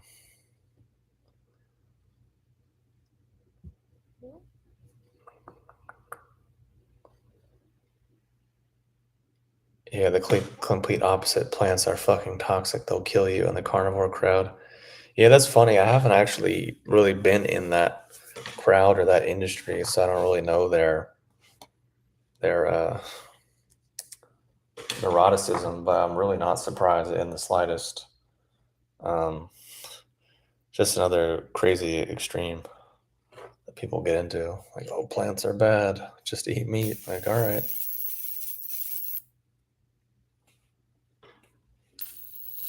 Let's see. There's one thing that's cool. I don't know if you guys ever burn incense or things, but I have this device here, which is I don't know if you can see that. It's basically a USB lighter, so you can plug it in and recharge it. It's pretty cool. I've been using it instead of like big lighters just because for lighting incense and stuff, I find this to be a better option. It doesn't produce as much smoke and it's not burning butane or whatever. So if you look up the USB lighter company, you can get a USB lighter. Comes in handy. Whoops. Will chaga increase male testosterone? No, I don't think it does. I think he was just joking um, about reishi and chaga in that regard, but I don't know how you can explain that. If there was one thing from your website that you would take every day for the rest of your life for overall well-being, what would it be? Probably gynostemma, to be honest. It's the most gentle and wide spectrum and easiest to use and delicious and everything else. So that's probably be the number one.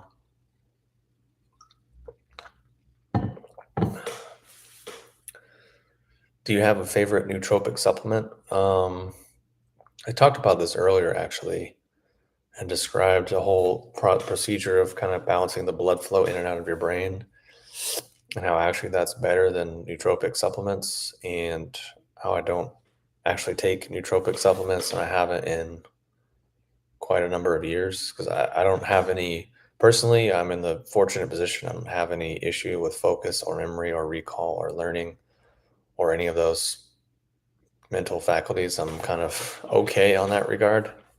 I have other problems for sure, but those aren't the ones that I need. So I don't really do any nootropic supplements. Um, in terms of what I actually sell, I would say the lion's mane extract for like a mushroom, something that's very simple, but also kind of nutritive. That's one thing I do on a regular basis and really recommend because it has a broad spectrum kind of nervous system, brain health benefit because of the arenosines and the hericenones. So I definitely highly recommend that in terms of just kind of simple, straightforward. Because a lot of the nootropic stuff that's on the market is just stimulants and can really clog up people's livers, can overstimulate their adrenals, and basically really whack people out over time and lead to other negative issues, let's say. Yeah. So I hope I answered that question. What are the best herbs for menopause? I heard Dong Gui is one. Unfortunately for women, there's not necessarily like one herb because, at least from my limited understanding, women's cycle and hormonal situation is much more complicated than men's. So men can kind of just be like boost to one thing and that's fine. Whereas women, there's many more fluctuations in cycles and menopause is a whole other thing. So in my opinion would be working with a licensed Chinese medicine practitioner to develop a custom formula for your custom situation and actual constitution for what you're going through because menopause can affect people differently. And so you kind of want something specific. So that's what I would recommend. And generally, when people write to me or inquire about kind of uh, more complicated issues like that, I tend to refer them to a friend of mine that's a uh, Chinese medicine practitioner so they can come up with a um, custom formula. So if you'd like that info, just send me an email and I can give you his info and he can do a consult, figure out what you have going on, and then give you a custom formula.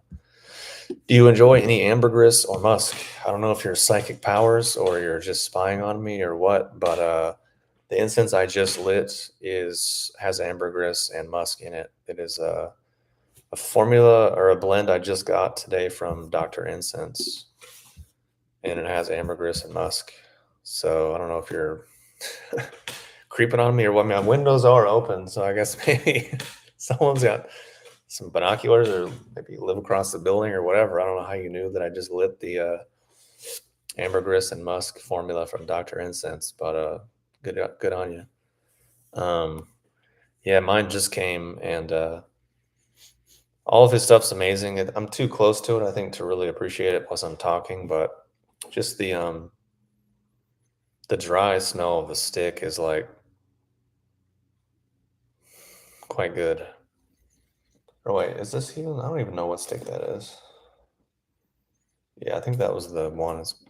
Yeah, the oil I definitely didn't get because it's just too musky and pungent, especially with the aged Cambodia. It's probably got some barn, let's say. But the incense is great. Everything incense wise I've had from him has been quite good. Do you recommend taking iodine? Not really super into that, but I used to sell a product that was like it was like a kelp extract that had a large amount of iodine. I can't remember what it was called though, even though I used to sell it, and it came from one company that had really good stuff. But um,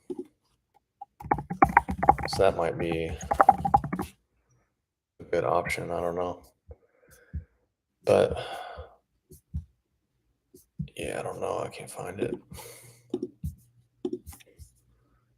But yeah, I mean, all things considered, I'm not necessarily like a super supplement herb nerd anymore.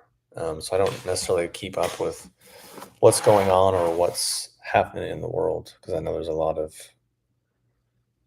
different things that are always coming on and off the market. Have you ever taken freshly brewed chaga? If so, did it make your balls a bit bigger? That's what I get. Wow. Yeah, I've definitely brewed fresh chaga, but I definitely didn't get that. So that's cool. I mean, good on you. Pretty cool, I guess. Not sure the functional benefits of that, but whatever works for you. Have you heard of the root cause protocol? Definitely haven't heard it ever.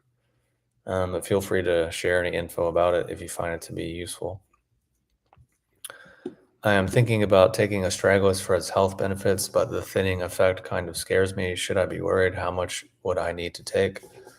Um, I don't know about the blood thinning effects. I mean, I feel like if you're already on medication to where you have to worry about blood thinning as an issue, I probably wouldn't be like prescribing herbs on the internet. I would probably work with a licensed herbalist to come up with a custom formula that's specifically what you need um, for your conditions and whatever other medications you might be on. Um, there's that. How much would I need to take? It kind of depends on the product because there's a huge variation. So I'm not really able to answer that anymore specifically. I would just say work with a licensed Chinese medicine person to come up with a customized formula. That's kind of what I would say, especially if you're already on other meds. How do you deal with loneliness? I think on one hand, like make friends, participate in group activities, join local clubs, organizations, go out in public places and socialize with people, make friends, or join online communities that are based around mutual interest. Those are all pretty direct ways. More deeply, I guess you could look at doing neurofeedback to kind of correct like if there's mental imbalance or whatever. The other thing is just looking at what's behind it and why and where it comes from and what you're actually afraid of. Usually that's where it comes from, but I mean, ultimately, just like making friends and learning to get along with other humans is a useful skill. If you can't do that, you can at least maybe join online communities or you can go to a gym. You can take Muay Thai classes or jujitsu classes or cooking classes or something along those lines, if it's really that big of a deal, or get a job as a barista or something where you have to talk to people and have to be around people. Those are all kind of things I would say. Who are you currently following for Tai Chi inspiration? Um, sorry, I was trying to zoom in on the picture here. No one actually. Because I talked about this in the recent live stream. Like, I don't. Mostly everyone that's online is not very good, in my opinion. They don't really have much skill, and especially the Tai Chi world online is one of the most toxic online or online groups I've ever seen, especially on the Facebook groups around Tai Chi. Like those are some of the most. It's funny, people are doing Tai Chi to like chill out and relax, but so many of the Tai Chi people I meet are so wound up and like angry and hostile. I'm like, maybe you should do some Tai Chi to relax. Oh wait. uh, so yeah, I don't really follow people online in that capacity. I just study with people that I study with in person, and sometimes virtually, and just practice what I'm taught to the best that I can from my low level of skill and ability and understanding as a mere peasant in the world of spiritual development. But I mean, if you have people in mind that you think are good or you follow for inspiration, feel free to post them and I'll, take a look. Maybe there's something I'm missing or maybe, you know, something I can learn from, of course. Um, but I mean, I don't need to follow anyone for inspiration.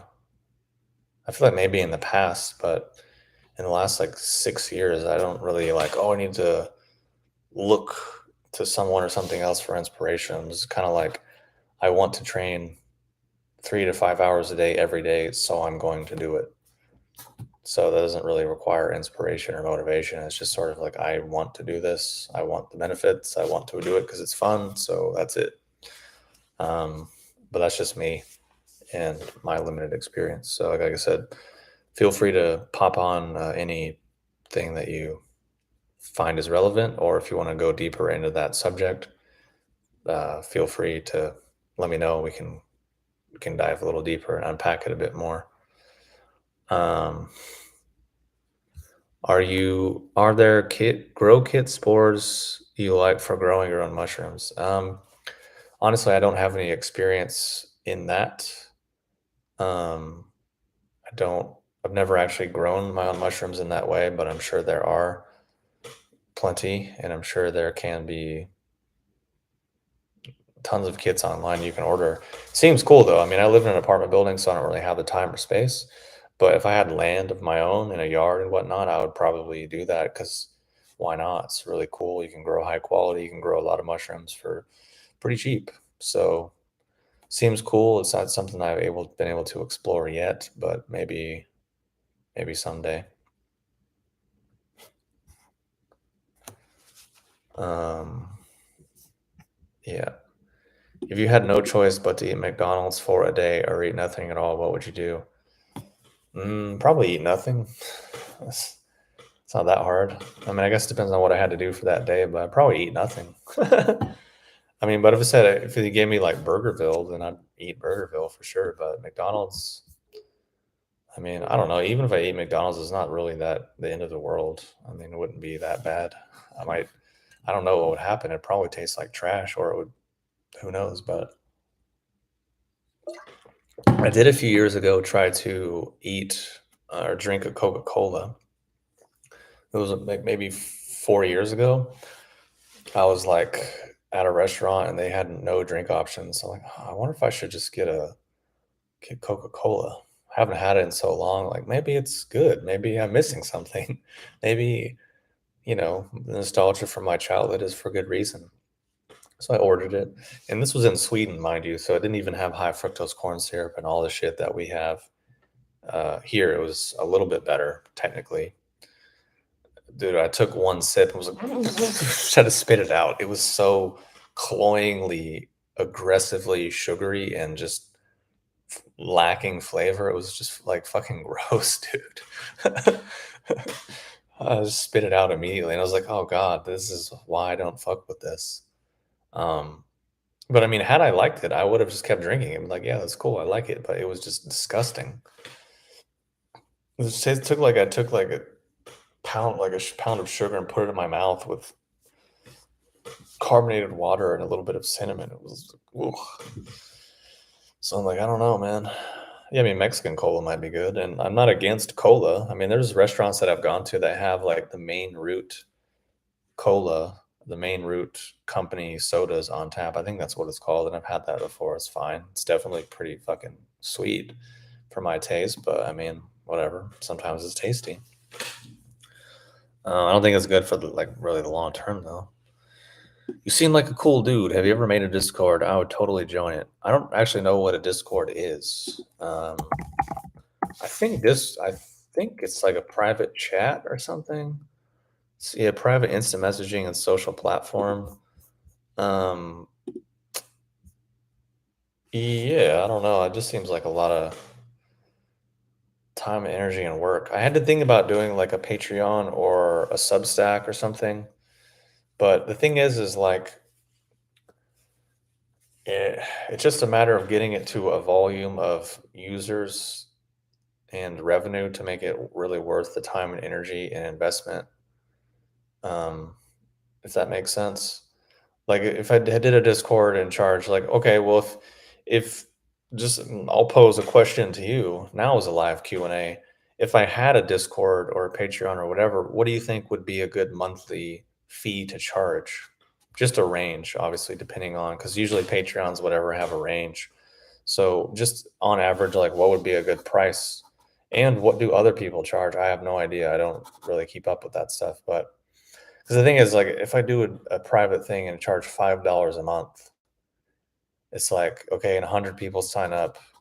I'm like, okay, it's $500, actually less than that because of all the merchant fees and whatever. And then I just have to calculate like, okay, the time and energy that goes into that, is that actually worth it compared to the time and energy going into my other business and other projects? So it is kind of just getting it to a volume of users that it's like financially makes sense in terms of um, investment of time and energy and sharing. Because if I'm going to do it, I'm going to try to do it really well, and I want to try to provide value to people and not just, I don't know, whatever else people do on Discord. I have no idea. So yeah, let me know. I don't know if there's a time delay on this chat to the video or whatever, but just, yeah, answer my question now. Let me see. What do you have to say?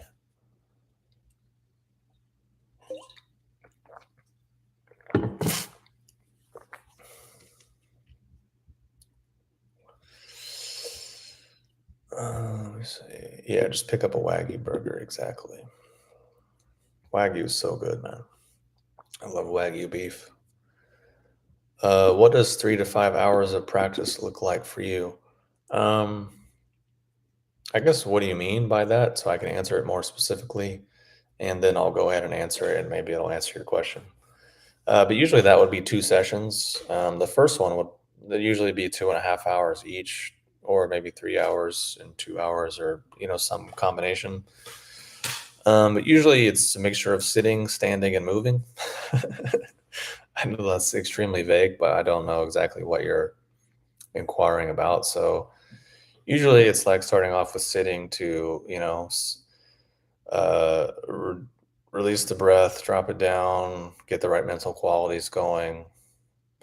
Basically, just the beginning to establish the qualities in the body and the mind, and prepare to kind of click over to practice time.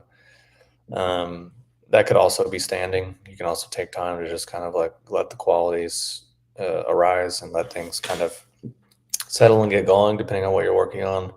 Then, kind of once you have the qualities going and you've got some shape or form created, let's say, then basically absorb the mind into that, and then step the mind back and observe the process, whatever the process is that you're working on at that time. And that's pretty much it. That's the practice. Depending on whether it's sitting, standing, or moving, that's kind of the practice. And then whatever else is inside of that, that's kind of the basic mechanisms. But again, if there's anything specific that you want to know, then let me know. I can answer that. Uh, so yeah, a Hyperion Discord would be cool. Yeah, I just have to see what a Discord even is. I think I went on there once because I joined like some investment Discord or something, and it was just fucking chaos. Um, so yeah, I was like, ooh, it was overwhelming. Got off. I feel that people charge ridiculous prices with Patreons. You can do different things. Yeah, I guess I'm just curious, like what price range people are talking about. So this is my basic plan that I have going on now, which don't know if you caught it earlier on in the stream, but basically I'm gonna have a course that I'm working on, which I can share some of that or share more of that with you if you want. But I'm working on a course or a book or something, or some piece of informational content that is 5 to 10 ideas that I break down. And then once I have that as like a thing, then I can use that to sort of build my persona around it in a way. What I mean by that is, if you ever notice when you watch podcasts or you consume content, usually people go on the podcast circuit and the people or the person has their shtick or their persona or their identity that they're known by. Then they have like their ideas and they kind of just go and do the circuit and sort of give people their spiel and promote their product or their brand or their company or whatever. So in addition to obviously my herb company and all that stuff, I'm just wanting to create a book, or a digital course, audio course, whatever, of my core ideas that then I can go and do a podcast circuit or go promote it and have like a core sort of thing to direct people to and through. And then from there, if that gains traction, then can build like a community around that, because then it's a community or a private platform built around like 5 or 10 ideas that then you can explore and work through, rather than just kind of like who knows what could be anything.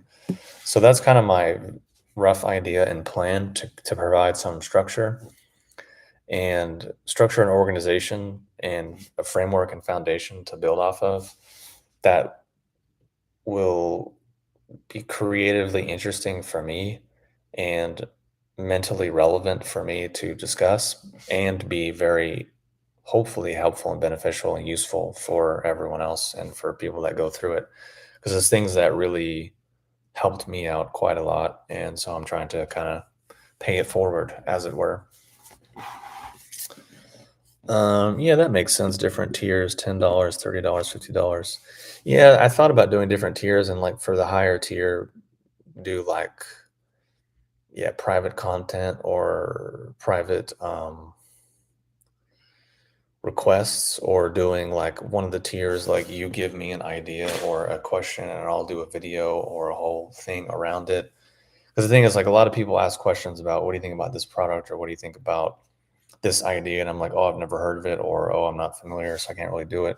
But I guess in like a Patreon setting, someone on a certain tier can ask this kind of question, and I can kind of just spend some time and dive in and be like, well, here's what I arrived at after, surveying the landscape and kind of shit like that.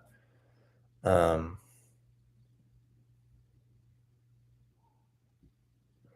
because the other thing too is, like, the reason why I'm trying to work on this book and other things, because, to be totally honest, herbs and supplements aren't really my interest anymore. I'm not really that passionate or excited about it, and I don't really want to talk about it that much.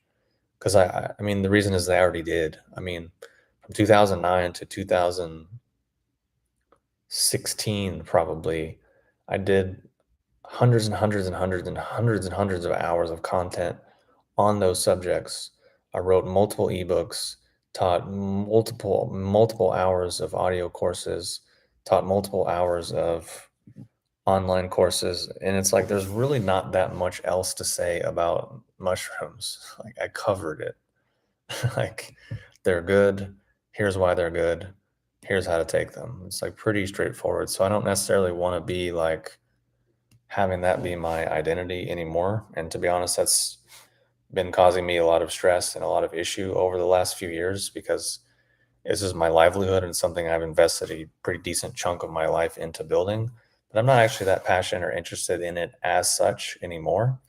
And I don't really want to be like spending my whole life talking about lion's mane and reishi anymore, or being like an herbal medicine guy, because I'm not really an herbal medicine guy. I'm not a doctor. I'm not a medical practitioner. I'm not like a health coach. I mean, I could pretend. I used to, and I used to kind of be that because I was much more interested in that, but it's not really my thing anymore, or my interest or my passion. Um, so I'm not really sure how to resolve that conflict yet. It's something that's kind of still ongoing, and something that's still causing me stress on a regular basis. So it's kind of why the idea of when I want to have another kind of book or course that's more my thesis and more relevant, and also very can be very beneficial and helpful for people, maybe even more so helpful and useful than just herbs. Um, but I mean, also from the beginning, when I even started YouTube and the company and everything, I never pretended to be an authority. I just was said, like, look, I'm a guy. Here's my story. Here's what I've done. Here's what I've been through. Here's what I've tried. Maybe it will help you. That was basically it. And to me, that's just the truth. So I feel more comfortable with that, let's say. I don't know if any of that makes sense. Yeah, so I don't know. I guess I'll just have to do research in terms of what's going to be better, whether it's Patreon, whether it's Substack, or whether it's Discord, or some other kind of like membership platform kind of situation. Uh, yeah, or some other, because there's apps where you can kind of have your own platform and whatever, but I just don't know. Um, you kind of create your own private community kind of thing. Um, so yeah, it's definitely something I'm considering, but like I said, I'm working on my book slash audio course now, and I almost have my ideas dialed in. So I kind of just want to get that going, and yeah. And if you'd like, I can share some of my working titles of inspirational material that I have in my outline. Um, yeah, definitely. I'm not gonna do another app or another like WordPress website. That was just a fucking disaster. Um, so these are some of the ideas that I'll have in my course and things that I'll basically go over. And the wording and the titles and stuff will all change. It's just kind of just my first brain dump. One of them is when being progressive is actually regressive. So I'm going to basically break down all this popular common stuff that's out nowadays that people think is like, oh, I'm doing this and this makes me conscious. This makes me more progressive and more evolved and more whatever. And I'm going to say, actually, no, it's the opposite, because you're not building these actual specific qualities. um, Another one will be why trusting your feelings might be a bad idea. That's also related to the regressive thing, but it's also just, again, another common idea that's really espoused by self-help, new age, spiritual stuff is like really, um, getting popularized now. Let's see. Another one is when healing and therapy modalities don't heal, they just make people better at being sick. Basically meaning it's an exploration of how to get good at walking with crutches for the rest of your life instead of an exploration on how to run comfortably and easily for the rest of your life. Another one will be unpacking and illustrating why people get sucked into cults. Another section will, of course, like just unpack my background and story and why I'm doing the course. It's going to be a lot of exercises and like action steps to actually apply the stuff. I'm going to illustrate the spectrum of why people get into spirituality in the first place and how it's usually mental illness. And then I'm going to overlay the cycles and spectrum of manic depression, bipolar with how people are using spiritual terminology and what they think they're experiencing, but what they're actually experiencing. So basically, it's like an anti-self-help course that will hopefully help people save a lot of time, energy, and struggle and money by avoiding traps and hopefully accomplish what we actually need and what we actually want.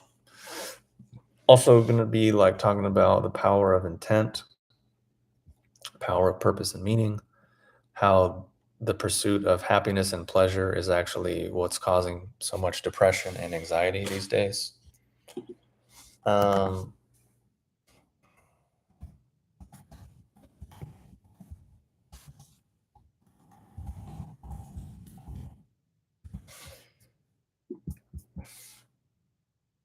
and, and basically, yeah, so that's some of what I'm going to have. Oh, and some more constructive stuff about how to actually increase intelligence, how to actually, improve mental focus and functioning, and how to actually be more structured and um, effective in the world as kind of a person, how to build up kind of a better identity in a functional, practical way. So that's kind of what I have right now. I'm just kind of brain dumping a bunch of ideas, and then I'll, shape it and mold it into something more structured and organized. Um, just because, I'm trying to just, yeah, all the things I already explained earlier. But yeah, anti self help is basically kind of what it's going to be, because the contrarian angle is, a marketing angle that people always like. So I mean, once I get it established and break it down, maybe I'll shop it to more mainstream publishers and try to get it published as an actual book and then become like an actual author. Because also the other thing is, a decent chunk of my YouTube career was spent being just angry and critical and ranting and just kind of shitting on things and tearing things down, which is fine. Or it was fine.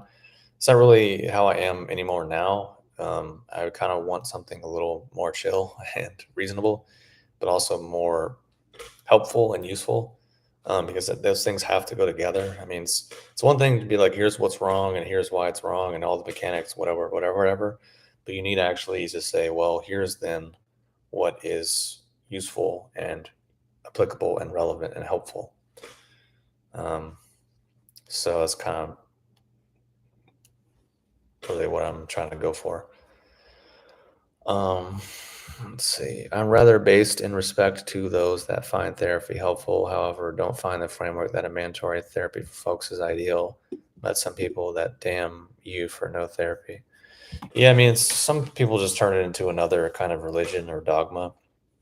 And of course, it can be quite helpful and, really, really useful for a lot of people in certain scenarios, of course.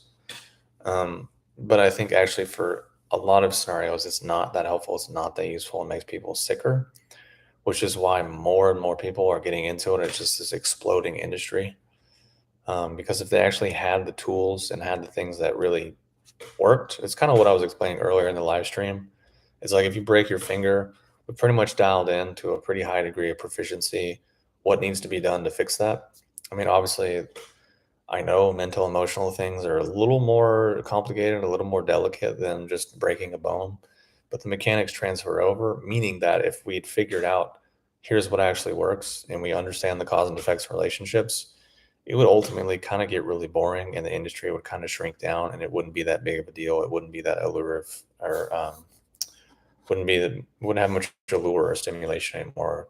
It would be kind of just like every other medical thing that just works, kind of just boring and uninteresting. So yeah, hopefully that makes sense. You should fight Andrew Tate. I think I would definitely lose that fight. I'm pretty sure he's like 6'4", clearly much more physically fit than I am, and also he has one thing going for him, which is 20 years of fighting experience, whereas I have 0.0 years of fighting experience. So I don't think that would really pan out too well for me. I think that would be a fairly quick and easy victory for him. So yeah, I know I said this like an hour ago, but I'm gonna wrap up in just a few minutes. It's almost 6 p.m. here. So I need to wrap it up here soon and go eat some dinner.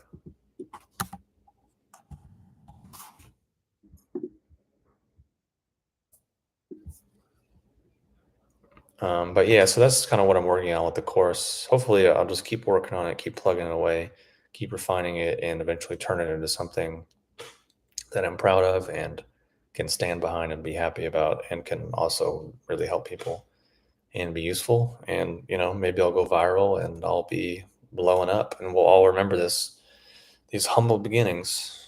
I'll do the podcast circuit and then I'll become an influencer and I'll start posting about my Ferrari and then how you can create a life like me. How you can have Ferraris and you can have naked women around you. And how the reason why you're not rich is because you don't want to work hard and you have limiting beliefs. And then I'm going to sell you my new course about overcoming limiting beliefs. And then boom, going to become just like everyone else.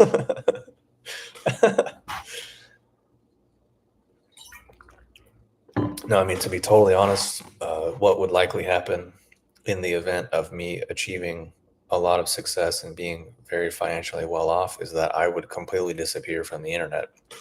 I would no longer be on the internet and I would not have any social media and I wouldn't have any social media on my phone and I would just close that book and move on with my life.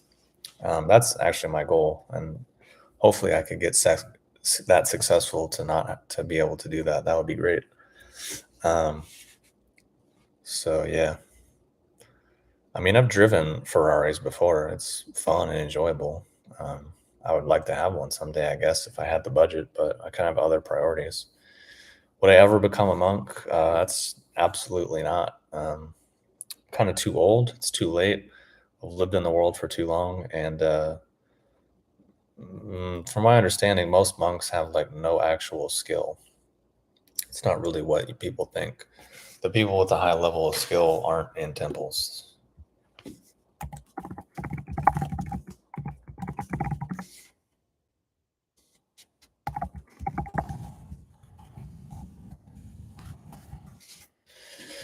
So yeah, anyways, thanks for tuning in. It's way longer than I had anticipated, which is normally what happens. So yeah, definitely if you missed the earlier parts, watch the recording. And I recommend watching the stuff on 1.5 or 1.25 or 1.5 times speed, because I can talk a bit slow and these videos can be long. So I always watch most of my content sped up. So pro tip. But anyways, yeah, I hope you have a good night, and thanks for showing up. And also, if you don't know, it's in the whatever it is, the the description. The promo code for my website, I extended the sale until end of day tomorrow, I think, because we had site issues yesterday, or I didn't. It was more like Shopify had site issues that prevented people from checking out. So if you haven't used promo codes yet, I would definitely recommend checking it out. Um, Definitely appreciate everyone showing up. And for those of you that have purchased from the website and supported the company, I also really appreciate that. It helps me survive and live and keep doing what I'm doing. And the products are also quite good, I think. So, yeah, thanks for showing up. Thanks for all the questions and the feedback. And I'll talk to you soon. I'll be working on more videos, more content soon, and we'll just keep it going. So, yeah, have a good night and take care.